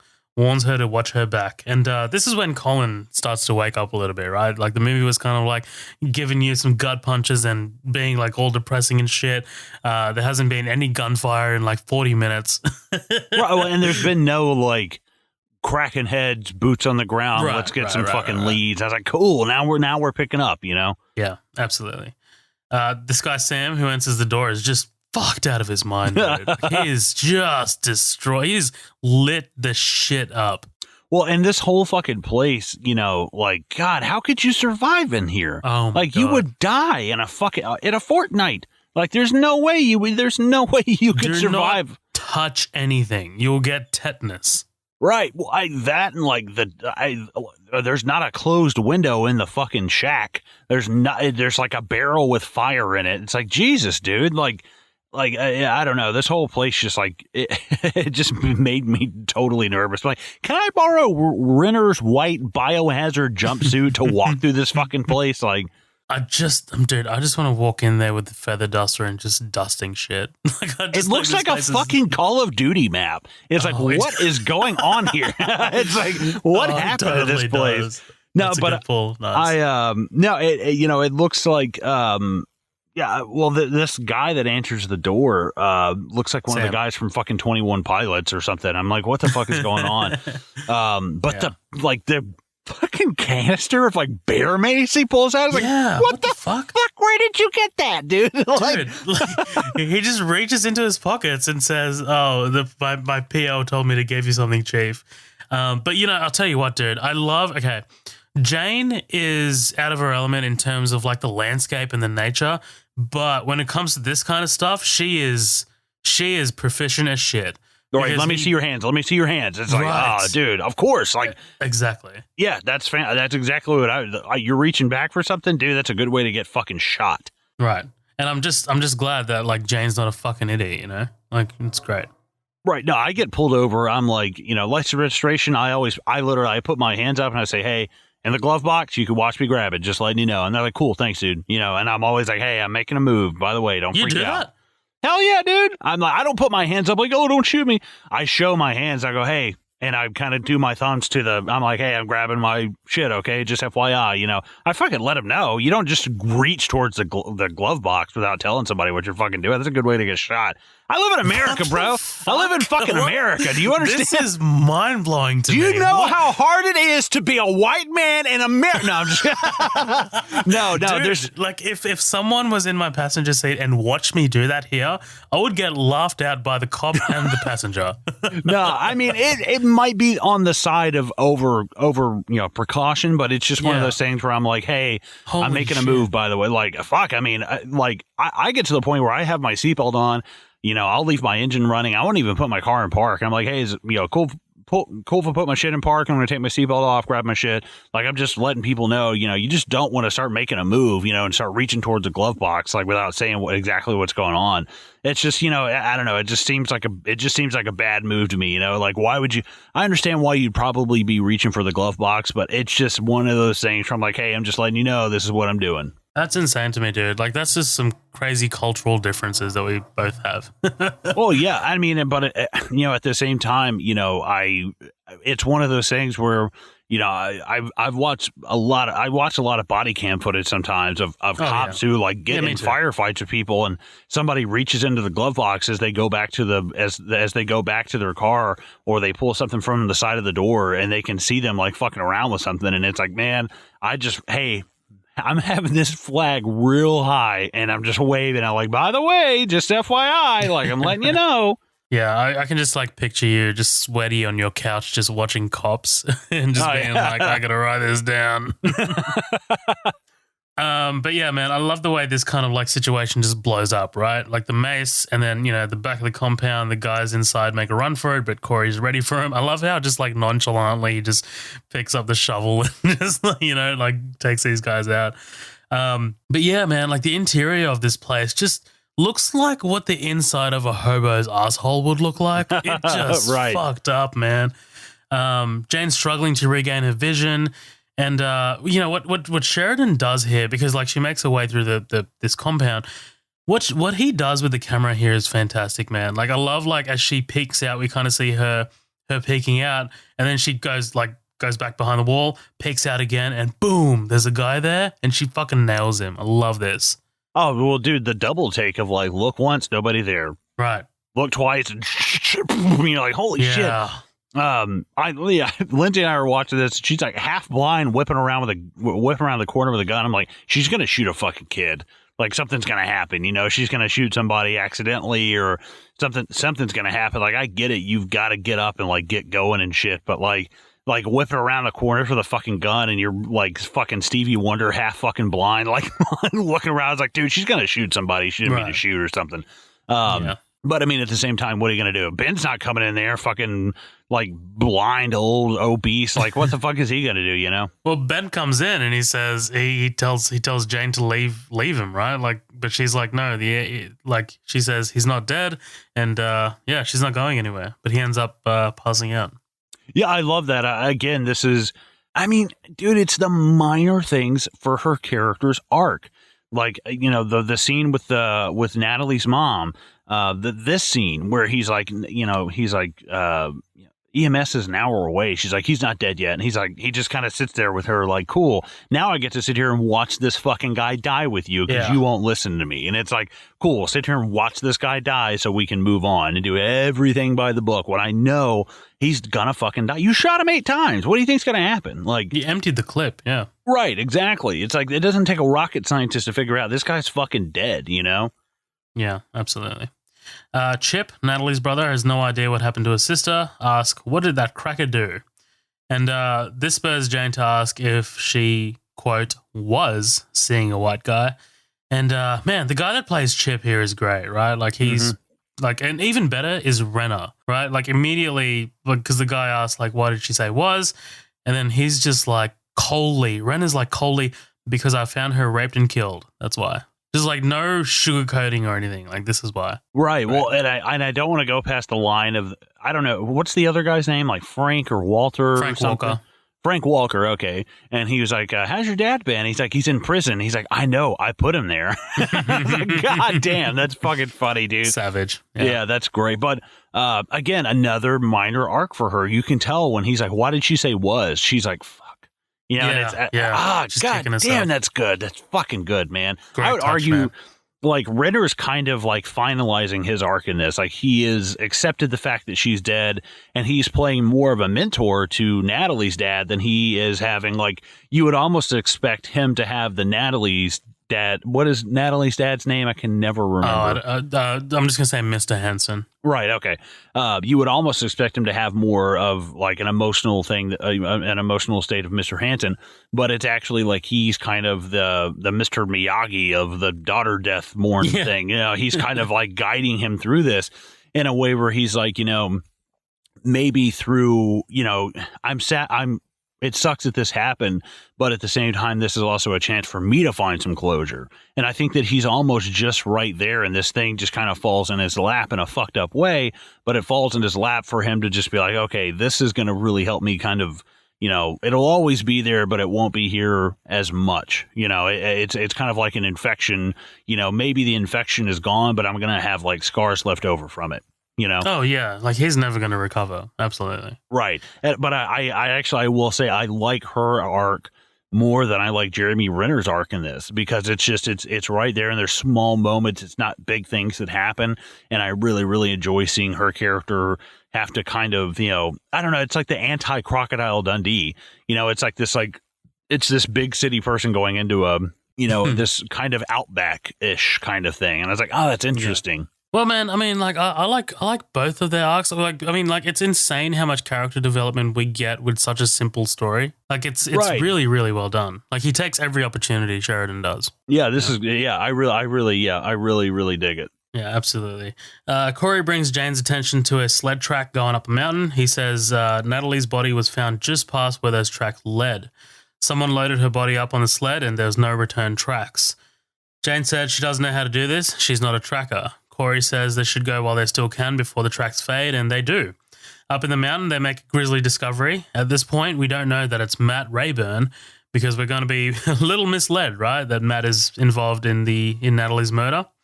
But yeah, this is crazy when they go up here and they find this. Is this a vulture that's on Matt's body? This is a vulture. I believe so, yes. Yeah. I see these a lot where I live, actually. There's a lot of deer. There was a long time where I would go walk my dog in the morning and be 25 feet away from like 8 deer at a time.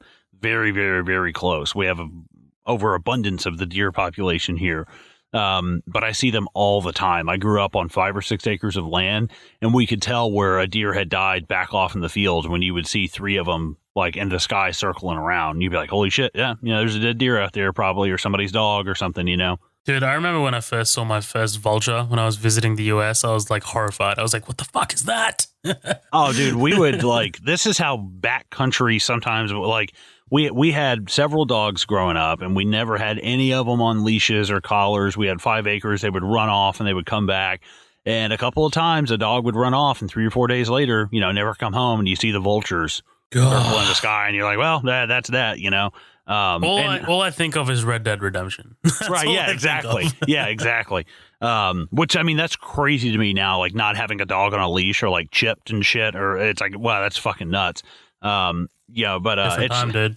Right. It's so crazy thinking about me growing up in the 90s on 6 acres of land outside of city limits versus me living in a city in a 1-bedroom apartment, like with my dog, like picking up his poop, you know, like what the fuck? This is so different now, you know? Yeah. Times have changed. But they head back down. Jane asks if the guys in custody have said anything, but Ben says they fully expect to go to prison. They actually look forward to it. 3 hot meals, a cot, cable, anything is better than here. And right? All the sex you want. You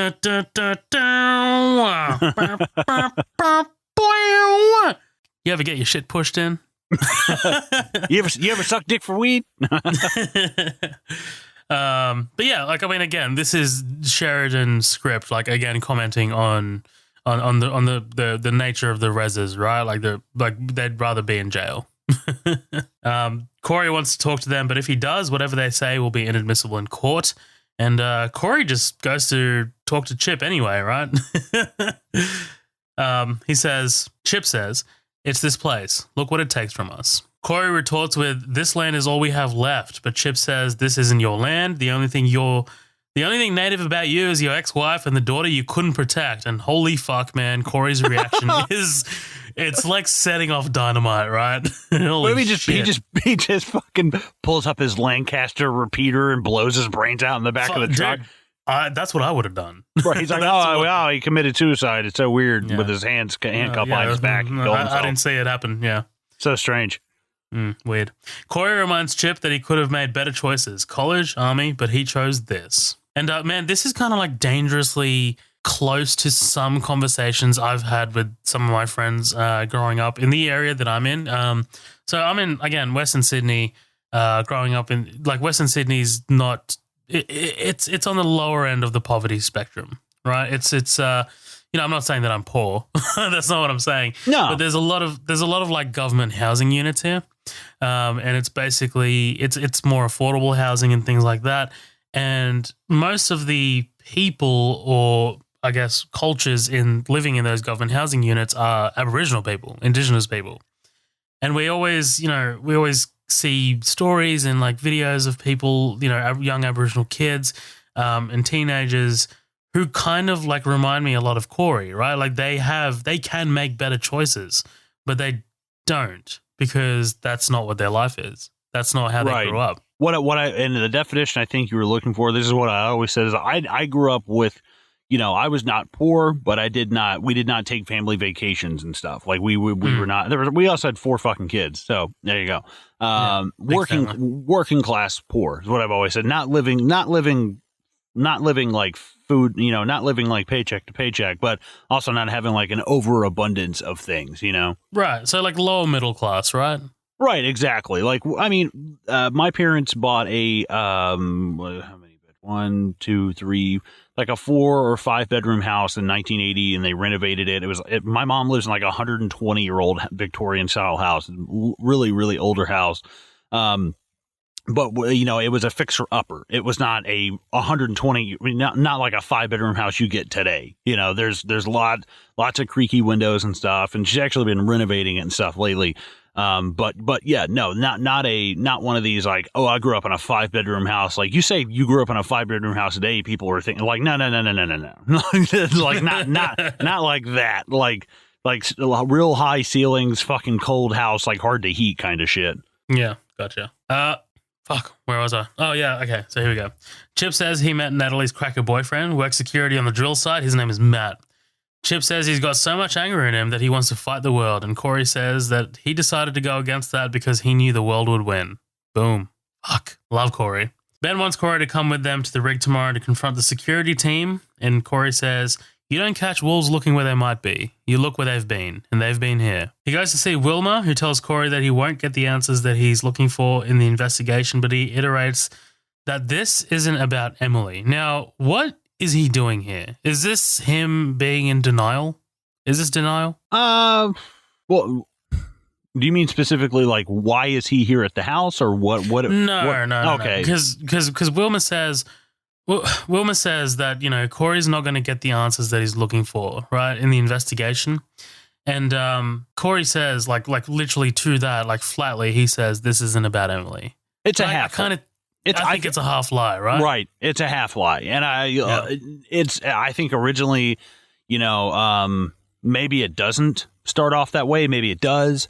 Either way, it definitely ends that way. But I think for sure he is a hunter who hunts predators. Even if he had not had a daughter that died, I mean, he would still be a part of this investigation. He would still be helping them do this. Versus just sitting it out and hunting a lion, he would still be a huge part of this. But now it's obviously much more relatable and personal to him. But he doesn't get the answers he's looking for in the end, right?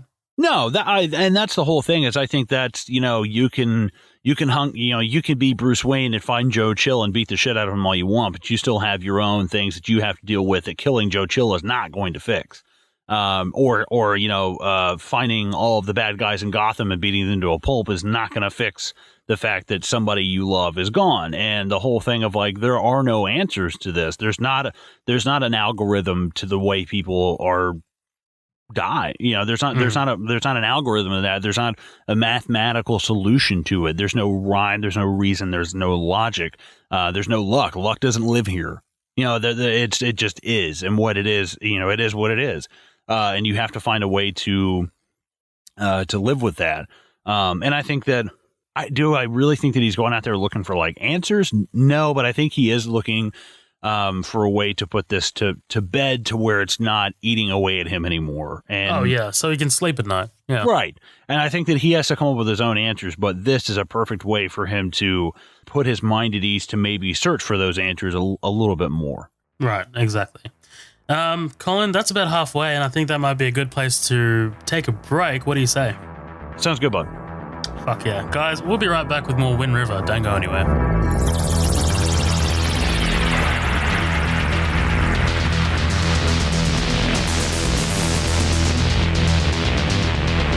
Good morning, afternoon, and evening, wherever the hell you are. Thanks so much for listening to this episode, guys. Just while we're taking a quick break here, I am going to plug some shit. No, it's not advertising. It's nothing paid. It's basically just kind of self-masturbatory stuff. Basically, follow us. Follow us on our socials. We have 2 pages on Facebook called Midnight Double Feature, obviously, and then we have our main group, which is called The After Party, which is fantastic. Our community loves to engage there, and that's our main way to communicate with our audience. Please follow The After Party. That's a fantastic page. And please follow us on Instagram, which is at Midnight Double Feature, and Twitter, which is at MDF Pod. You can listen to us anywhere on iTunes, anywhere on Spotify, on YouTube, wherever. And if there's no way that you can listen to us on your device, please let us know by getting in touch with us. You can do that by sending us an email, which is midnightdoublefeature@gmail.com. Now, last but certainly not least, please remember to rate and review us on iTunes. We would love to get your guys' feedback, whether it's positive or negative. Just please remember to, put a star and let us know in your little speech bubble thingy what you think of us and where we can improve. That would be fantastic. Guys, thank you so much for listening to my little rant here, and back to the show, I guess. See you later.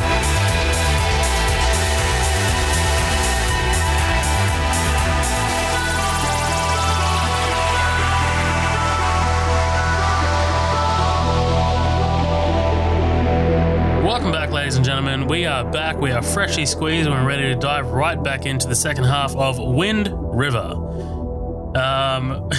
We needed to watch a comedy in this break that we just had because, man, it's brutal. This is a brutal movie. All right, let's get back to it. Back at Cory's place, Jane tells Cory that she's ID'd the boyfriend as Matt Rayburn, and he invites her into the home, and again, this is what I was talking about. I was like, oh, please don't fuck. Please don't fuck. Please don't fuck. Don't need that shit. Yeah, it's I don't know. It's kind of, there's also no romantic sparks at all kind of flying so far. It's just there's no room for that in this movie. Well, it would seem wildly inappropriate. Yeah, to be like, while investigating something that basically might as well be my daughter's murder, I'm going to get a little bit on the side. You know what I'm saying? Absolutely. Yeah, Sheridan did a great job with not including that.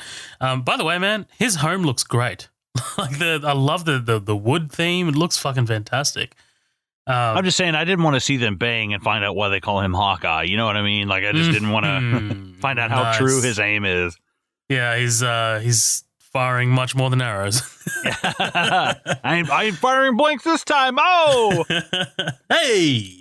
Cory sees Jane looking at a picture of Emily, and he says she died 3 years ago. And he says, "You want to know how, don't you?" She says, "I do." And he says, "That makes 2 of us." And now all the pieces of the puzzle fall into place as to why Cory is so intent on hunting Natalie's killer, right? Like, when you first saw this, when you watched this for this viewing, your only viewing, is this kind of like a revelation for you, or did you already, I guess the seeds were already there, right?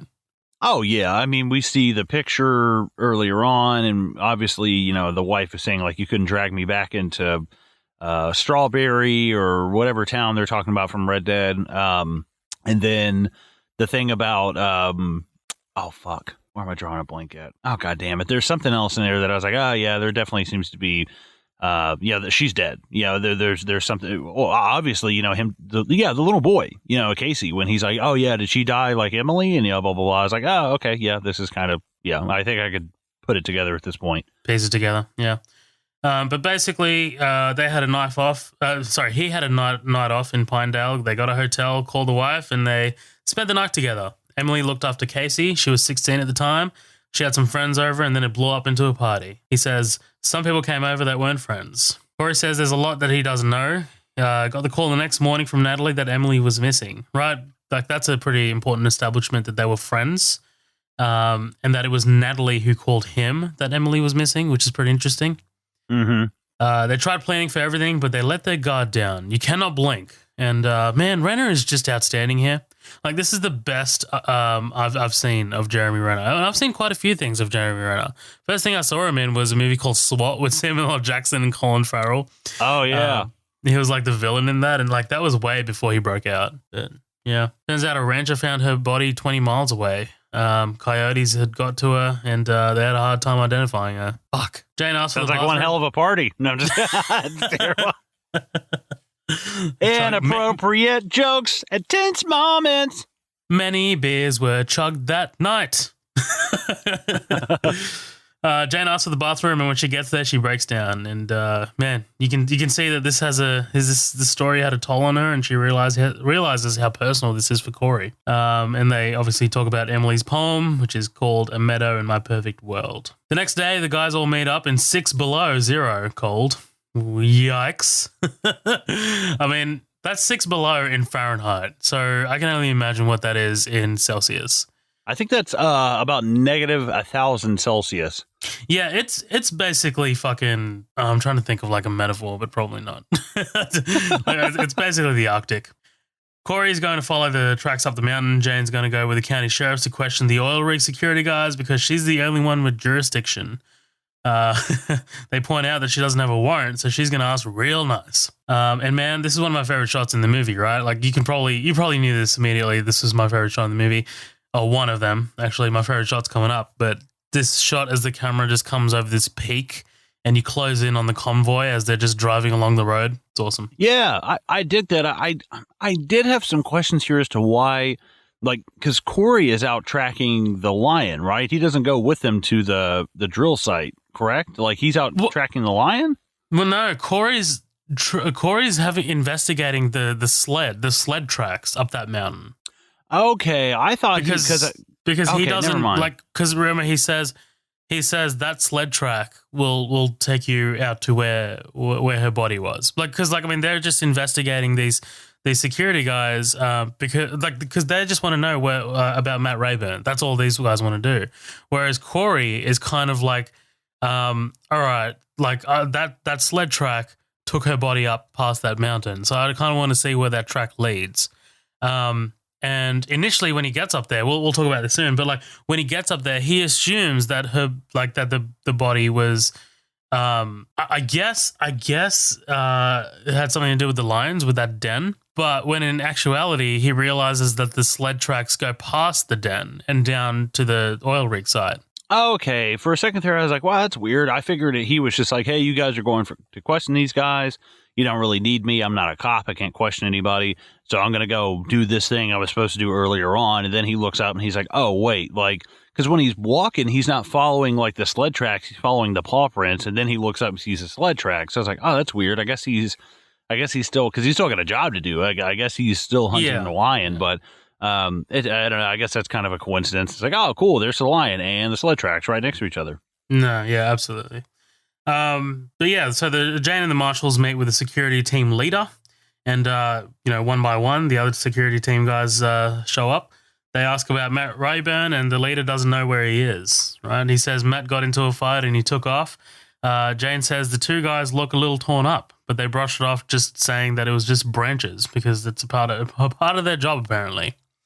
And like you don't get too much info about these guys yet, but you kind of sense that there's some tension between these guys, right? Like it's already like, oh, what the fuck? Well, as soon as I saw like the marks on that guy's face, and then the other guy walked off and there were marks on it, I was like, nah, not both of them. One of them you could maybe write that off as like, right, not both, but nah, not both. Well, Jane's got those instincts too, right? Like we'll get to the Mexican standoff scene, but yeah, she's definitely picked it up at this point. I'm pretty sure she's picked it up already. Jane says that Matt's girlfriend filed a missing persons report. Right, actually, sorry, we're here. So this is why I think she's picked it up, because she says that Matt's girlfriend filed a missing persons report. She kind of like throws it out there as bait. But the security like leader takes the bait because he says, how could that be possible if they found her body? And she picks up on that because she says how they know. Like she never used the name over the radio, right? She kind of like dangled that piece of information about the missing persons report for Matt when that didn't actually happen, right? Right. Basically, yeah. She says he's like, oh yeah, you guys, yeah. She lies, and I guess lies for lack of a better term, says to make them trip up. Right, exactly. So that they can say like, oh, wait, yeah, didn't you say her name? And it's like, nope. Like you're already, she's.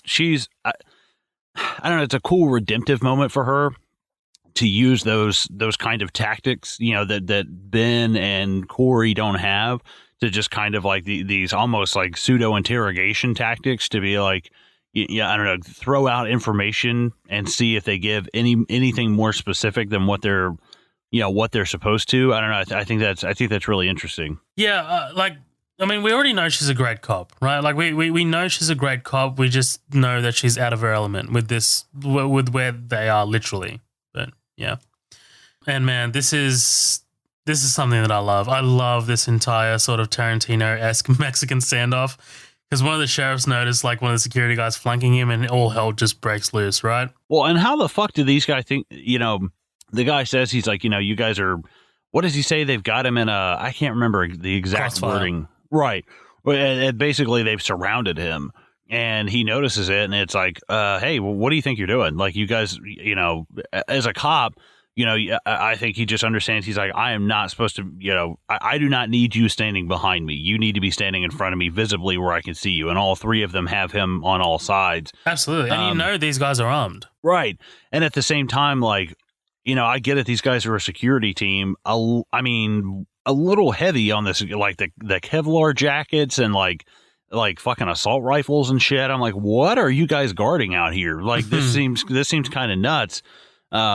But I love, oh my God, I just blanked on her name so fucking hard. Jane, Jesus. Yeah, you see Jane just immediately take, love it, agency. You see her take the, she has rank. The authority. Right.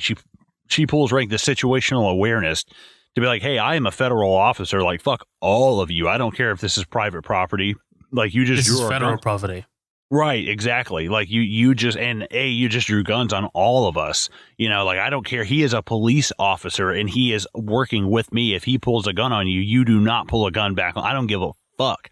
Like, there's no way. Like, I don't care who you are. No, it's awesome, dude. And like I said, it's another jurisdictional issue thing that I love. I love this stuff. It reminds me of Sicario, and I fucking love it, dude. She's like, I'm gonna fucking watch that this weekend, dude. I swear to God, I'm gonna watch that shit, man. Like, I'm so bad about watching new shit. Like we've been talking about Watchmen, because I finally watched Watchmen, and anybody who knows me knows how much I love that fucking anything to do with Watchmen, the before Watchmen comics or the movie or the comic itself. But that, like, I'm trying to get down on some newer stuff, just because I know I'm bad about that, I'm trying to watch older shit, so I guess I'll watch Monster Squad. I'm probably going to cover that for Halloween this year, and I was just like, man, I think when you watch it, you're gonna be pleasantly surprised by it. Like, right. It's 80s cheese, but at the same time, like, cool fucking visual effects and stuff, and it's a cool story, All right. I guess I'm going to find out. But essentially the tension diffuses between these guys, and they lower their weapons, except this one guy, Evans, right? This county officer, Evans. and he says he wants nobody behind him. And I'm just like, this is a clever guy, right? Like situational awareness. And this is exactly what I would do. Like, I'd be on the outskirts of this entire circle, just making sure that my back, my six is covered, right? Or not covered, yeah. Jane tells Evans to holster his weapon, and Evans is disappointed that she didn't see the flank maneuver. You didn't see it, is what he says. Right. At first, I was kind of like, what is he talking about? Is there something I didn't see? And I was like, no, he's still talking about the flanking. Yeah. They arrive at Rayburn's property, and, man, let's talk about this. What did you think about this decision to insert this kind of like 15, 20-minute flashback sequence, like right here, essentially? I thought it was interesting because at first, when they were talking about Matt, I was like, okay, so when he opened the door, she's like, hey, is so-and-so here? I was like, okay, so he's the roommate and Matt is like gone or something or already, like what's going on? I still, even like when they're laying in bed and they're talking about, moving to, New York, Chicago or LA or whatever, I was like, so is she banging Matt's? I was still kind of like, this is not Matt, right? Because she never says Matt. Like, she never says this is Matt, by the way. Like, she never actually throws a name out. So at first I thought that what was going to happen was, she has consensual sex with him. They come home. Matt everybody comes back. Matt sees that she's in bed with this dude and it breaks bad, and whatever happened. But then as things started getting pieced together, I was just like, wow, these guys are just like, I don't know, it's a bunch of guys pent up in the mountains, and it's, I'm not saying that any of this is justified. I'm just saying that like, it totally makes sense. I was like, once you see, I was like, the caliber of the guys, of who he's up there with, I was like, oh my God, all of this makes sense. But it also made me think like, because Bernthal is the red herring, but like, it also kind of made me think like, if this were reversed, if this were somebody else, would Bernthal be a part of these guys out there in the snow right now with their guns drawn on them? It kind of made me think like, would he be the one out there being like, no, I'm not doing this shit, and throws a gun down. Fuck it. These guys are all rapists and murderers. It kind of threw me through a loop. Like, is he the one that's just wildly different from them? Is that why he's the only one that has a woman there? Is that why he's the only, I don't know. It just kind of made me think like, cause we see him and he gets killed, he gets murdered and he fucking stands up for her and he comes back and he whoops some ass, dude. Like, he really whoops ass on these dudes. But at the same time, it had made me think like, man, he's up there working with these. How different is he from these guys in all reality? And I think the fact that all of these guys are just these drunk, horny dudes, and none of them can find, like, none of them have especially the dude who walks in first, just looks, Pete. Yeah. He just looks like one of the gross ass, like the night people from fucking Red Dead Redemption 2. That's like all I could think of. Just this gross looking dude. Yeah, he's a creep.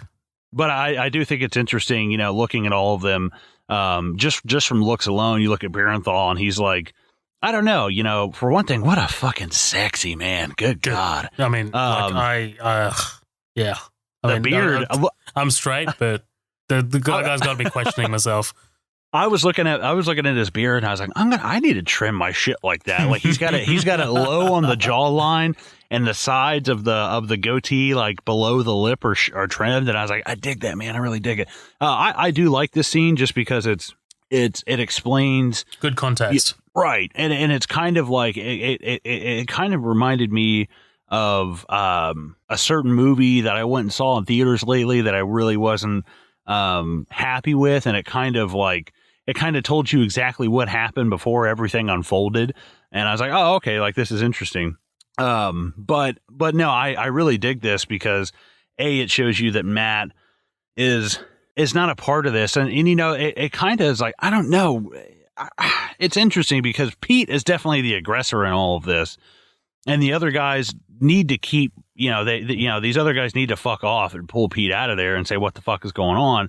But then at the same time, like, is it just end up being a thing of all of them are drunk and, like, do they really mean to do this? Like, I just don't understand. Like, I'm not justifying what they do in any way, but I feel like Pete is he's the worst one out of all of them. He's the one that's really kind of the the agitator in all of this. And I don't know if the other guys, I don't know if it's just kind of like the group mentality of once the shit breaks bad and they're all, this is what's happening. I don't know. It's just interesting to me to see this dynamic of like, it's Matt Rayburn is Barenthal. Correct. Yep. Right. Would he be a part of this group, or would he be the one to say no? Like, I don't know. I just think there's it's interesting there, and you can what if all day, but ultimately I think it's a really interesting scene. Not only just to see Pete get his fucking head bashed in like 2 or 3 times, but also see, because he's whooping their ass until that dude comes in with, I don't know what it is. It's like a wrench or something he starts popping them with. I don't remember what it was. But it's interesting seeing him just fucking beat the dog shit out of these guys, like headbutting the dude up against the refrigerator. Like, you gotta think, hitting him in the front of the head with your head and then watching the back of his head smash into the icebox of the refrigerator, the freezer part of the refrigerator. You're like, God damn, like that's fucking, God, that's brutal. But not as brutal as what comes up. And it's like, good God, man. Like, I knew that this was, going to get rough, but I didn't think that this entire scene, which we're pretty much here, this entire, the actual rape and stuff. I was like, man, this is more, more vivid than I really thought it was going to go. You know what I mean? No, I do. Okay, so let me tackle this from like the actual filmmaking element of it all first as well, because I mean the editing here is just top notch. Like the first time I watched this, I was like a bit confused. I'm like, wait, what is happening here? John Bernthal's in this movie now, because she knocks on the door and then we cut to John Bernthal's character just washing his face in the mirror, and then he opens the door and there's Natalie, and it's like, what the fuck? Yeah. And that to me is just masterful. I love that shit, dude. Like, it's like, oh fuck, we've just taken a little bit of a step back in time, just to kind of like give us context. Like, we need some answers. And I just thought that was absolutely masterful. But not only that, man, like I love the dialogue between Rayburn and Natalie here. It's great because it's very future orientated, like it's very like this. If this tragic night had not happened, then they would have ended up in Ojai and had the best fucking Christmas they ever had, right? And it's just that to me is just tragic. It's just fucking sad. And then when these guys show up, I love. I'm not going to go into too much detail, but I love the escalation of it all. Like, I love how like Pete just kind of like stumbles in. But I love how it just starts off with, like him just looking at her, like peeking at her, he lifts up the blankets, and then like it kind of escalates from there. Like it has a specific point where it starts, and it's very minimal, and then it just goes into batshit insanity from there. And it's just, I don't know, it seemed super realistic to me, like that escalation element of it all. Bernthal as well, I kind of want to talk about a little bit, because Bernthal to me, I feel like gets pigeonholed a little bit in terms of like he's always playing like tough, gruff characters. Like, take Frank Castle, for example, right? Like, he's very like, he loves to grunt and all that shit. So it's really, I don't know, it was a breath of fresh air to see him like, smiling and laughing and like having a genuine like good time with this woman before, all hell breaks loose. So I really, really appreciated that. But yeah, man, like this scene, my favorite moment in this entire sequence is, he's closed the separator, he's getting dressed, and then, there's no music at all. And then all of a sudden, boom, like Pete rips apart the separator and he jumps onto Matt, and like you get the music, like you get the big hit of the bass. And that's just awesome to me, man. Like, just the surprise factor of it all was just really, really well done. But yeah, this entire scene, you hit the nail on the head, dude. Like, it's fucking brutal, it's intense, and it's super graphic. Like, it's like, especially when she's being assaulted, it's just like, holy shit, I can't believe we're going here. And it's sad. It's genuinely sad. But yeah, you brought up the point that like I didn't really think about, like how Matt would be if he was, if there was no girlfriend, like, you know what I mean? Like, yeah, I really didn't think about that, which is interesting. Sorry, what were you going to say?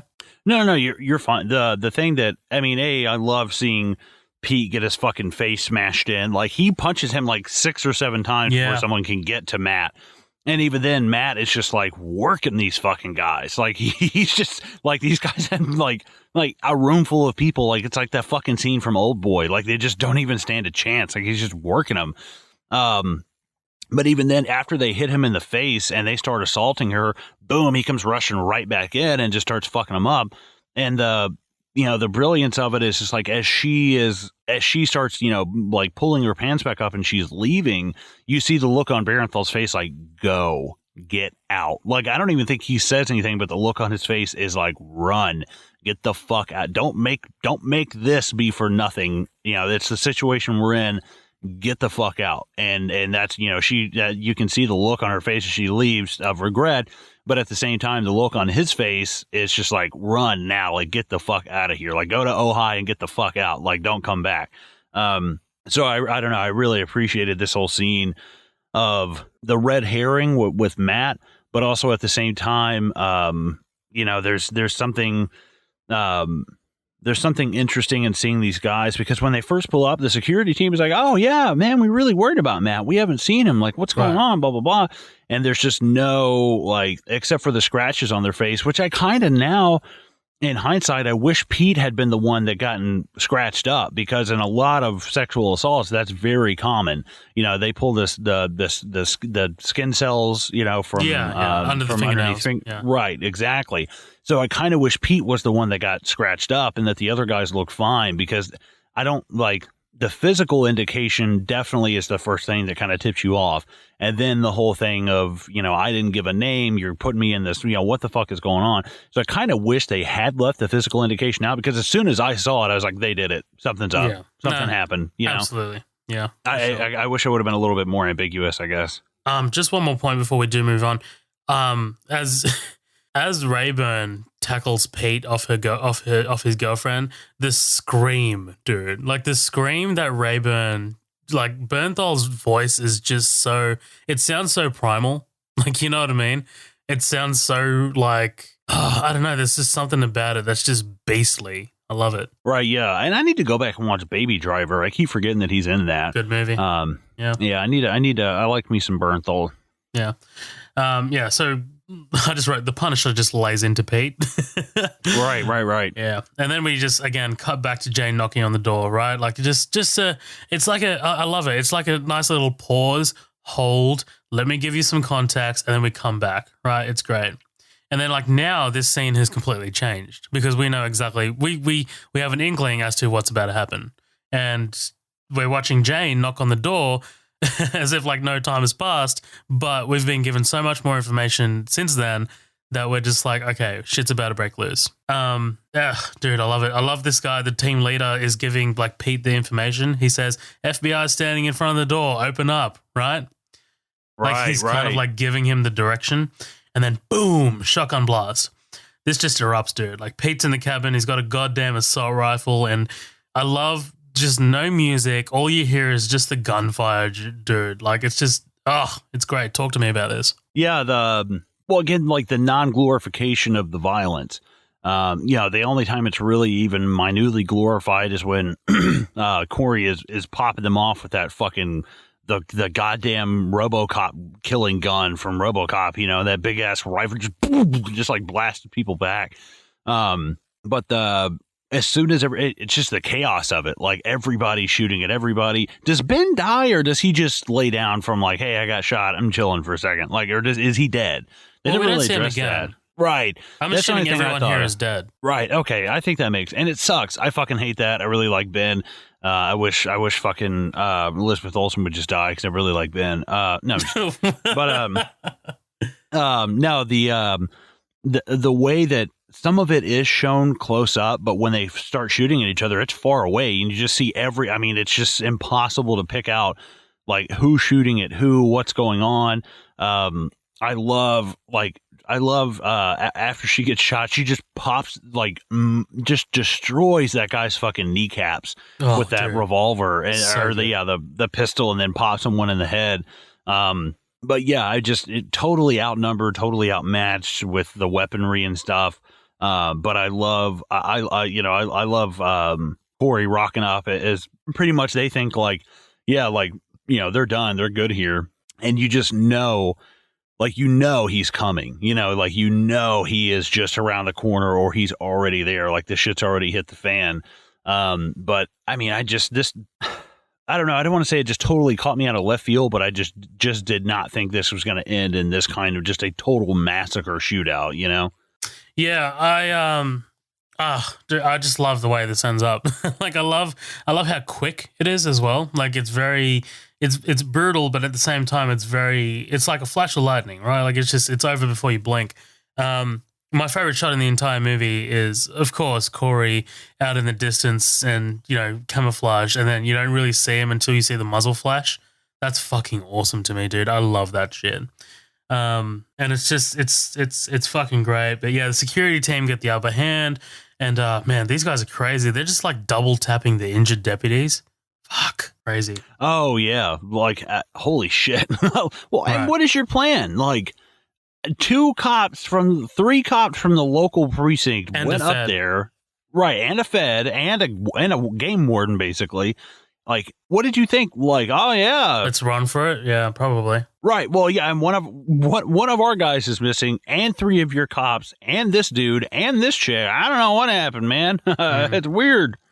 Yeah, I mean, I guess it's one of those like kill or be killed situations. So, yeah. But the creepy Pete makes an escape, and Cory rescues an injured Jane and gives her some treatment. She tells Cory to give her his radio so she can call for a chopper, and he has to go run down Pete. And I love this, man. The mutual understanding that Cory won't be bringing Pete back alive. It's good. It's good stuff. Mm-hmm. Oh, by the way, Pete, if you shoot this fucking echidna, I'ma kill ya. I'ma kill ya. Wait, what'd you say? Because like he's freaking out, right? Like he's like wigging out, like in the woods here, and he points his gun at this echidna. A what? Is it not an echidna? What is it? Porcupine? Yeah, porcupine. What did you call it? We have echidnas. ECHIDNA. I think there's a subtle difference. Like it's like emus and ostriches. Oh, okay. I was like, is there somebody out there named Echidna? Like, what are you talking about? No. I think echidnas are actually native to Australia. That's my bad. But yeah, no, like, you're they look good. like I was just like, what the fuck? I'm Googling Australian porcupine. I'm Googling this right now. Dude, I'll tell you what, though. I love that Cory just sneaks up on him. Like, he has no idea where he's coming from, and then he turns around and boom, gets pistol whipped. It's good stuff. Yeah. Echidnas, sometimes known as spiny anteaters. Yeah. Sometimes known as spiny anteaters, belong to the family of, I can't even pronounce that. Yeah, so basically they're spiny anteaters. Yeah. Exactly. There you go. Pete wakes up on the highest mountain in Wyoming. Today, it's too cold to snow. This is awesome, dude. I love this justice, right? Pete says he just wants to talk, freaks out when he sees his bare foot. And I just love how cool, calm, and collected Cory is here. He says that he's got all the time in the world, but Pete doesn't. And if he wants to talk, he should start right now. And he wants Pete's trust, right? If you tell me the truth, I'll give you a chance. And dude, So, like Pete, yeah. Hold on, I gotta. I locked Lindsay out of the apartment. She's here. Sorry, hang on just a second. I accidentally locked her out. She kept. This is staying in the episode. I'm sorry. This is staying in the episode. No, god damn it. Yeah, guys. So you probably didn't hear the cut, but as you just heard, Colin fucked up. Colin, are you now single? Is that what just happened? I am notoriously bad about. Like, the house I grew up in, and we never locked our doors. I've never had a key, never had to lock a door, like never had any of that shit. So we have 2 locks, and just out of habit, I lock both of them, and I didn't know Lindsay was already home. I thought she was on the way home, and she was at the door, and she kept calling me, and I was like, what the fuck? And I kept having to hit the ignore button. I was like, what's going on? I'm podcasting. She's like, I'm at the door. And I was like, oh, fuck. And I'd hit the deadbolt as well. And I was like, oh shit, she couldn't get in the apartment. And the funny part was I didn't even lock the regular lock. I locked the deadbolt. I actually tried to lock one lock and I still locked the lock. I still locked the wrong one. Well, ladies and gentlemen, Colin is now single. He is on the market. I'm kidding, Lindsay, if you're listening to this. I'm so sorry. All right, let's get back into it. So basically, this is Pete just fucking freaking out right in front of Cory. No women, no fun, just fucking snow and the silence, is what he says. As if that's a good defense, right? Right, yeah, exactly. It's the the male cabin fever, you know? Right, exactly. But like you said earlier, man, Cory just lays down probably one of the best lines in the movie. Says that his family's people were forced here. The snow and silence is the only thing that wasn't taken from them. Ugh, love it so much. Yeah, that's what I was talking about earlier. I really dig that line. They were forced here and they made the best of it of what they could, you know? For sure. Pete admits to raping Natalie and to beating Rayburn to death. Cory cuts Pete loose and tells the motherfucker that he's free to go. Gonna give you the same chance that she got. If you can make it to that highway, you're a free man. Same distance, 6 miles barefoot that Natalie walked. That is a warrior. Cory fires his rifle and Pete takes off, collapsing only after a few feet. And man, I love the not the cold-bloodedness, but the justice this gives Cory because he just watches. It's good. It's good stuff. I really thought, and I was going to laugh my ass off, as if he started making it, and then all of a sudden that mountain lion just like came out of nowhere and tackled him and just started eating him. I was like, because at first I thought like what he would do is he's all bloodied up and he would just drop him hogtied in front of the mountain lion thing and be like, see ya. So that way there's no evidence. So I'm like, oh God, I would love that to see him fucking like, oh, like I mean, don't get me wrong. It is kind of eye for an eye, the way that it happens. The death is the same, and he doesn't, and it's a great setup and stuff. But I would have loved to have seen Pete waking up in the dark and be like, what the fuck? And you just like hear the, I'm like, oh, dude, that's fucking great. him getting eaten alive. Like, oh, it's great. I still love this though. Like, I love that, like that he gives him the chance that Natalie gave him. That was afforded to Natalie. And him being the bitch that he is, right? Like he can't get far. It's fantastic. Right. Cory visits Jane in hospital. They talk about the nature of the frontier. No luck out here. Out here you survive. And Jane fought for her life and now she gets to walk away with it. She gets to go home. Jane breaks down and she says she ran 6 miles in the snow.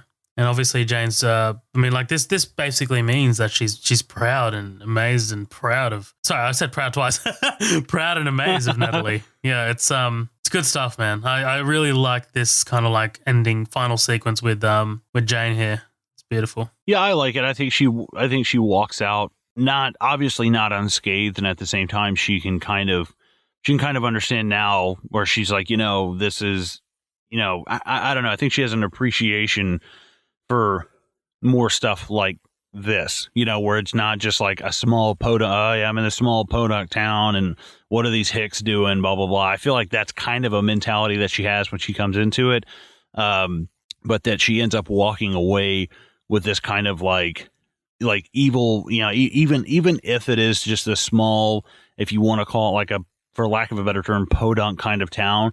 At the same time, it's still like. There is still an injustice here, and there is still kind of like an evil.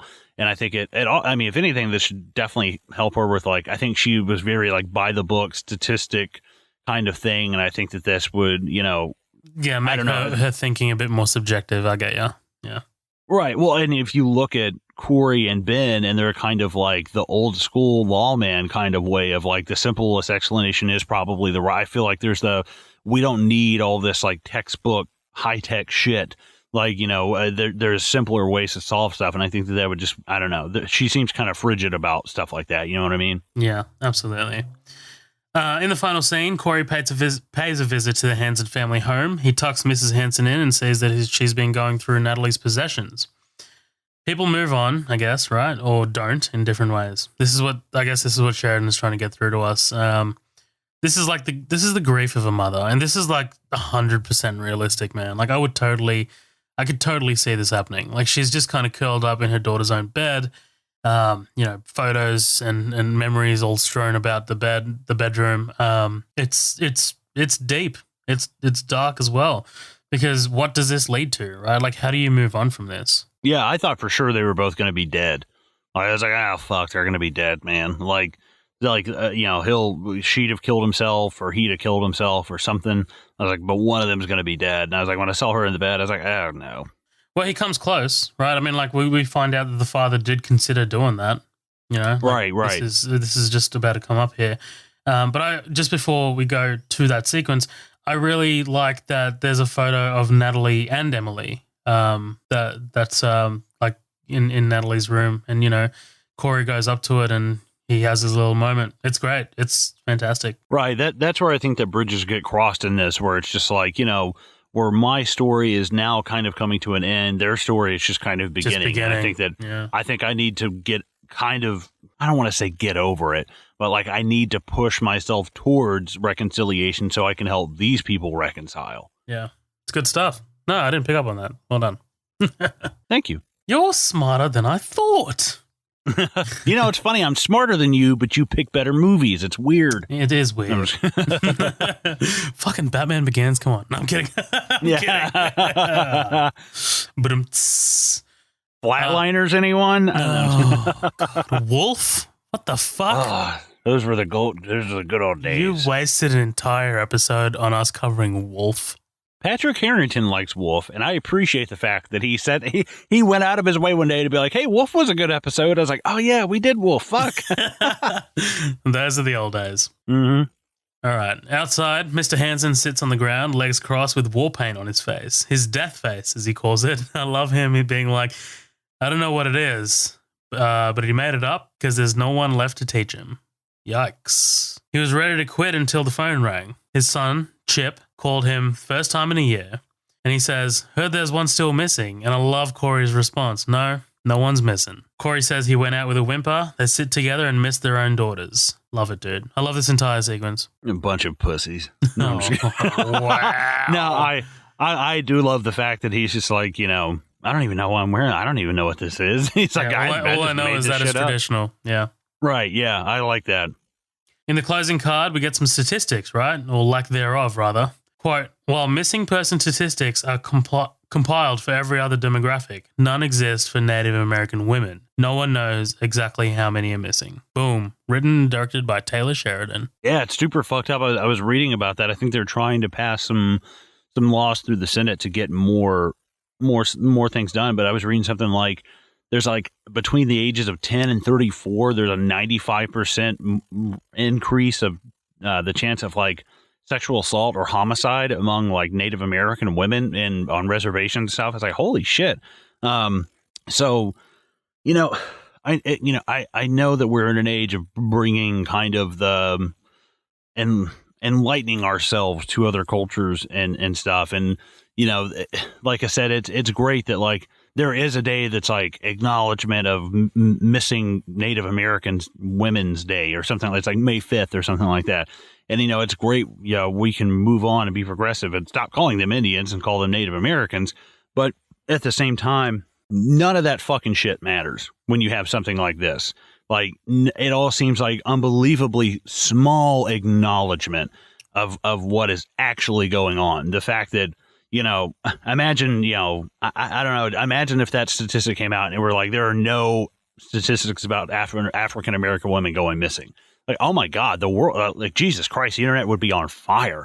And the fact that I never even heard of anything like about this after that came out, it just shows you, I feel like, I don't want to say how little an impact it had, but there should have been, I feel like, more of a uproar about that. And I think that it probably has kicked up some dust and ruffled some feathers, but still a movie can only do so much. It's up to the people to challenge that.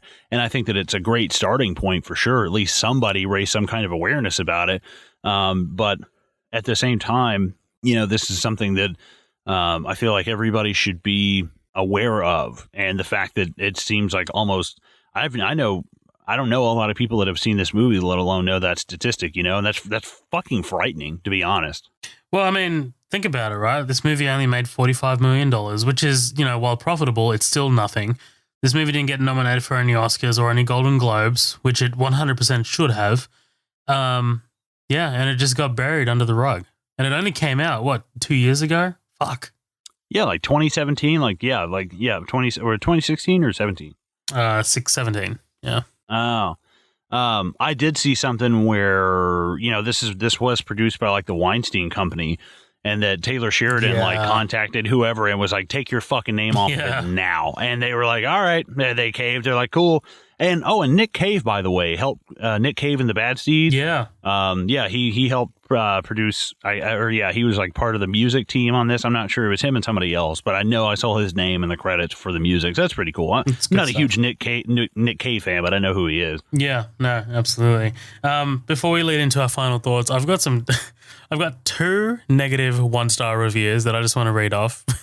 Oh boy. Because this movie is not a bad movie by any stretch, right? Like, no, I I can see people not liking it, being honest, but I can, to each their own, you know.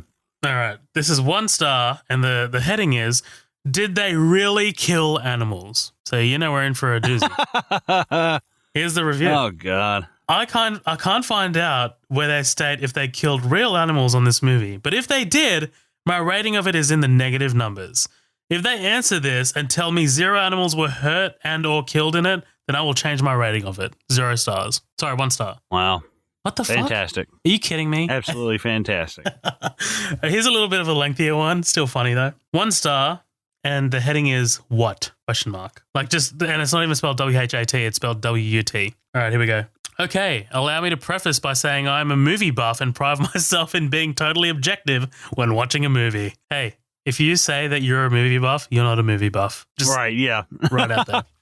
I regularly check out the Rotten Tomatoes new list and their scores. Okay, so you're immediately discrediting yourself. He says, I oftentimes cannot fathom the interest in movies like La La Land and or The Manchester Disaster.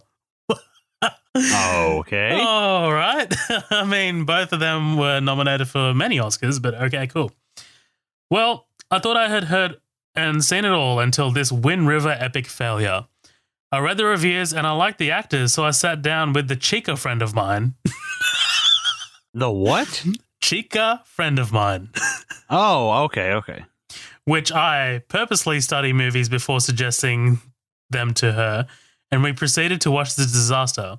Suffice to say, I can tell if I'm not going to like the movie, bracket, like a Scorsese. What? What is happening here? Within the first few minutes. So the movie starts, dialogue, snow, mountains, more dialogue, mountains, snow. An hour in and nothing changes. At this point, I'm like, what the fuck? I don't care about the story.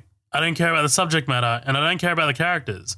Finally, an hour and change into the movie, we get some action, but it's redunculous. A bunch of law enforcement officers pointing their guns at each other and screaming, God help me. Oh no, it says, good God help me. G-U-D-E G-A-W-D, help me. I get a laugh out of the positive reviews. I like sending them as a joke to the gal that watched the movie with me. Epic fail. Wow, dude. I don't understand those kind of people. I'm sorry. I know I'm shitting on like a bad review and I can do the whole thing about like everyone is entitled to their thoughts, but that you're just wrong. I'm sorry. You're just straight up wrong. All right, man. How about you lead into your final thoughts for this movie? It's a laugh riot. I think it's great. For one, she's Native American and she's a woman, so right there. I mean, no, I'm just kidding. This movie's fantastic. Trump 2020. No, I'm just kidding. Kanye 2020. All right, yeah. No, I think that this movie's fantastic. And this was, like I said, a bit of a rough watch. I know it started off kind of in a lull, and I was kind of like, and the audio is extremely quiet. I do have a problem with that. I'm like, dude, whoever mixed and mastered this audio, turn that shit up. It is, I am knocking a point off for that, to be honest. I'm like, not a fan of it. But I love these movies that get made. Not every movie needs to be a $350 million film or $100 million film or $90 million film. I love these mid-budget, small-budget kind of movies. This is, again, $11 million movie. Jeremy Renner, Elizabeth Olsen, in the prime of Marvel careers at this point, probably could have made a lot more money off of this if they asked for it. I think they said Renner was their first pick, so it's interesting. Obviously, the cast budget is in that. Maybe they didn't have to pay a whole lot for their scenery because, look where they filmed. It kind of speaks for itself. But ultimately, I think it's a great movie. I think it lulls a little bit in the middle, but that's forgiven by the mid and the end point. I'm sorry, did I say it lulls a little bit in the middle? Yeah. It lulls a little bit at the beginning. And I'm sorry, and I thought about it. It lulls a little bit at the beginning, but it picks up, and that's fine with me. I like the revelation. I like the red herring. I like everything with Elizabeth Olsen's character. And I really dig all that. I would say a solid 8 out of 10. I don't know what I'm going to watch to get the taste out of this out of my mouth. I'll probably read Mein Kampf just to lighten things up a little bit. Yeah, probably. But all in all, I mean, I think it's a really good movie, highly underrated. And if anything, maybe the movie wasn't as big because people just were kind of like, it's a downer, and it ends up not being pushy with the message, but you can tell has a very strong message, and that can be a turnoff for people. Especially, when your ancestors might have been part of the problem, like, you kind of have to realize, like, maybe like, maybe that just didn't rub some people the right way. And I think that it's obviously murder and sexual assault, very sensitive subjects, along with race relations in the U.S. and the treatment of Native Americans here. So I think all in all, it's a tough watch, and I can see it not being a favorite of some people, but it's a great movie with an even better message, and should be seen a lot more. Yeah, absolutely, dude. I'm going to keep mine short and sweet. This is a fantastic movie. It was really interesting because I was following the production of this movie, not super closely, but kind of closely, considering Hell or High Water and Sicario. I did think that this was going to be pretty good, considering that Taylor Sheridan's previous work. The two lead actors are fantastic. This kind of plays into my wheelhouse. Like I'm a big true crime enthusiast, so I gravitate towards not true crime. This isn't 100% true, but could have happened. Yeah. Yeah. I kind of gravitate towards murder mystery movies and things like that. But not only that, man, this is a fantastic looking movie. It sounds fantastic. The gunshots, the gunfire, the use of violence in this movie is particularly interesting. The use of the nature, the force of nature, just the snowstorms and the actual the terrain is fantastic. And not only that, the message that this movie is sending, right? Like the raising awareness of what happens to Native American women is fantastic. I love all of that. This is a fantastic movie, man. This is pretty much near flawless to me. I can't really find a big nitpick that I have. It doesn't really have any pacing issues from my viewing. I saw this 3 times in the movie theater, by the way. 3 times. Damn. Yeah. First time for the story, obviously, to try to kind of take it in. Second time I watch a movie, it's usually to take in the visuals and the aesthetic of it all. And the third time, I don't know, I just wanted to watch it again. Maybe it came out when there was nothing else on. But yeah, I really appreciate this movie. I'd probably give it a solid 9, dude. I love this movie. And it kind of makes me want to see what Taylor Sheridan has on his horizon next. I'm looking at his IMDb. He's got a film coming up called Olympus.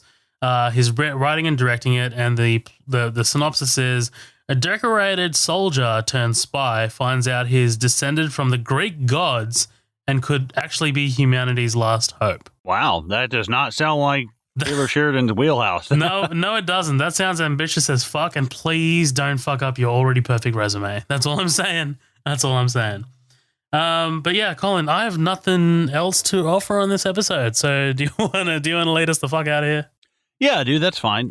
Guys, thanks for staying late. Thanks for listening. This has been a feature presentation episode here at Midnight Double Feature. Obviously, if you want to find us outside of the show, we have a Facebook page called Midnight Double Feature. We're also at Midnight Double Feature on Instagram. We're also on Twitter at MDF Pod. You can shoot us an email, midnightdoublefeature@gmail.com. Our website, which hopefully might be up kind of soon, maybe teasing that. We got the ball rolling on that, but you can always go to midnightdoublefeature.libsyn.com. I guess it's kind of a direct website way that you can pull something up there. Please stop by, rate and review us on iTunes. It really, really, really helps the show out enough. If everybody that actually listened to the show regularly went and wrote a review, our reviews would go through the fucking roof. And, I can't stress that enough. We don't charge anything. We're not charging anything in the foreseeable future. And the best way you can help out is by joining us on social media and please stopping by and writing a review. It really helps, sets us apart from other podcasts. And pretty much, except for being called a bunch of virgins at the end of last year, we've had a lot of really good feedback. And even the members in our group made that just an absolute laugh riot. And I want you guys to come and be a part of that. But I mean, yeah, that's pretty much it. Stop by, let us know how we're doing. midnightdoublefeature@gmail.com for an email. And you can always show, any suggestions or any constructive criticism at all. Let us know. We always like to hear some kind of feedback. Zoe, why don't you tell these people good night? Thanks for joining us, guys. Really appreciate you staying and listening to this depressing ass episode. But yeah, I had a blast talking about this. Again, this is right in my wheelhouse, so I have a good time talking about these movies for sure. Absolutely. Guys, thanks for staying late. Stay tuned next week as we cover Schindler's List. Thank you. No, I'm just kidding. Good night, everybody. Thanks for listening. Bye-bye.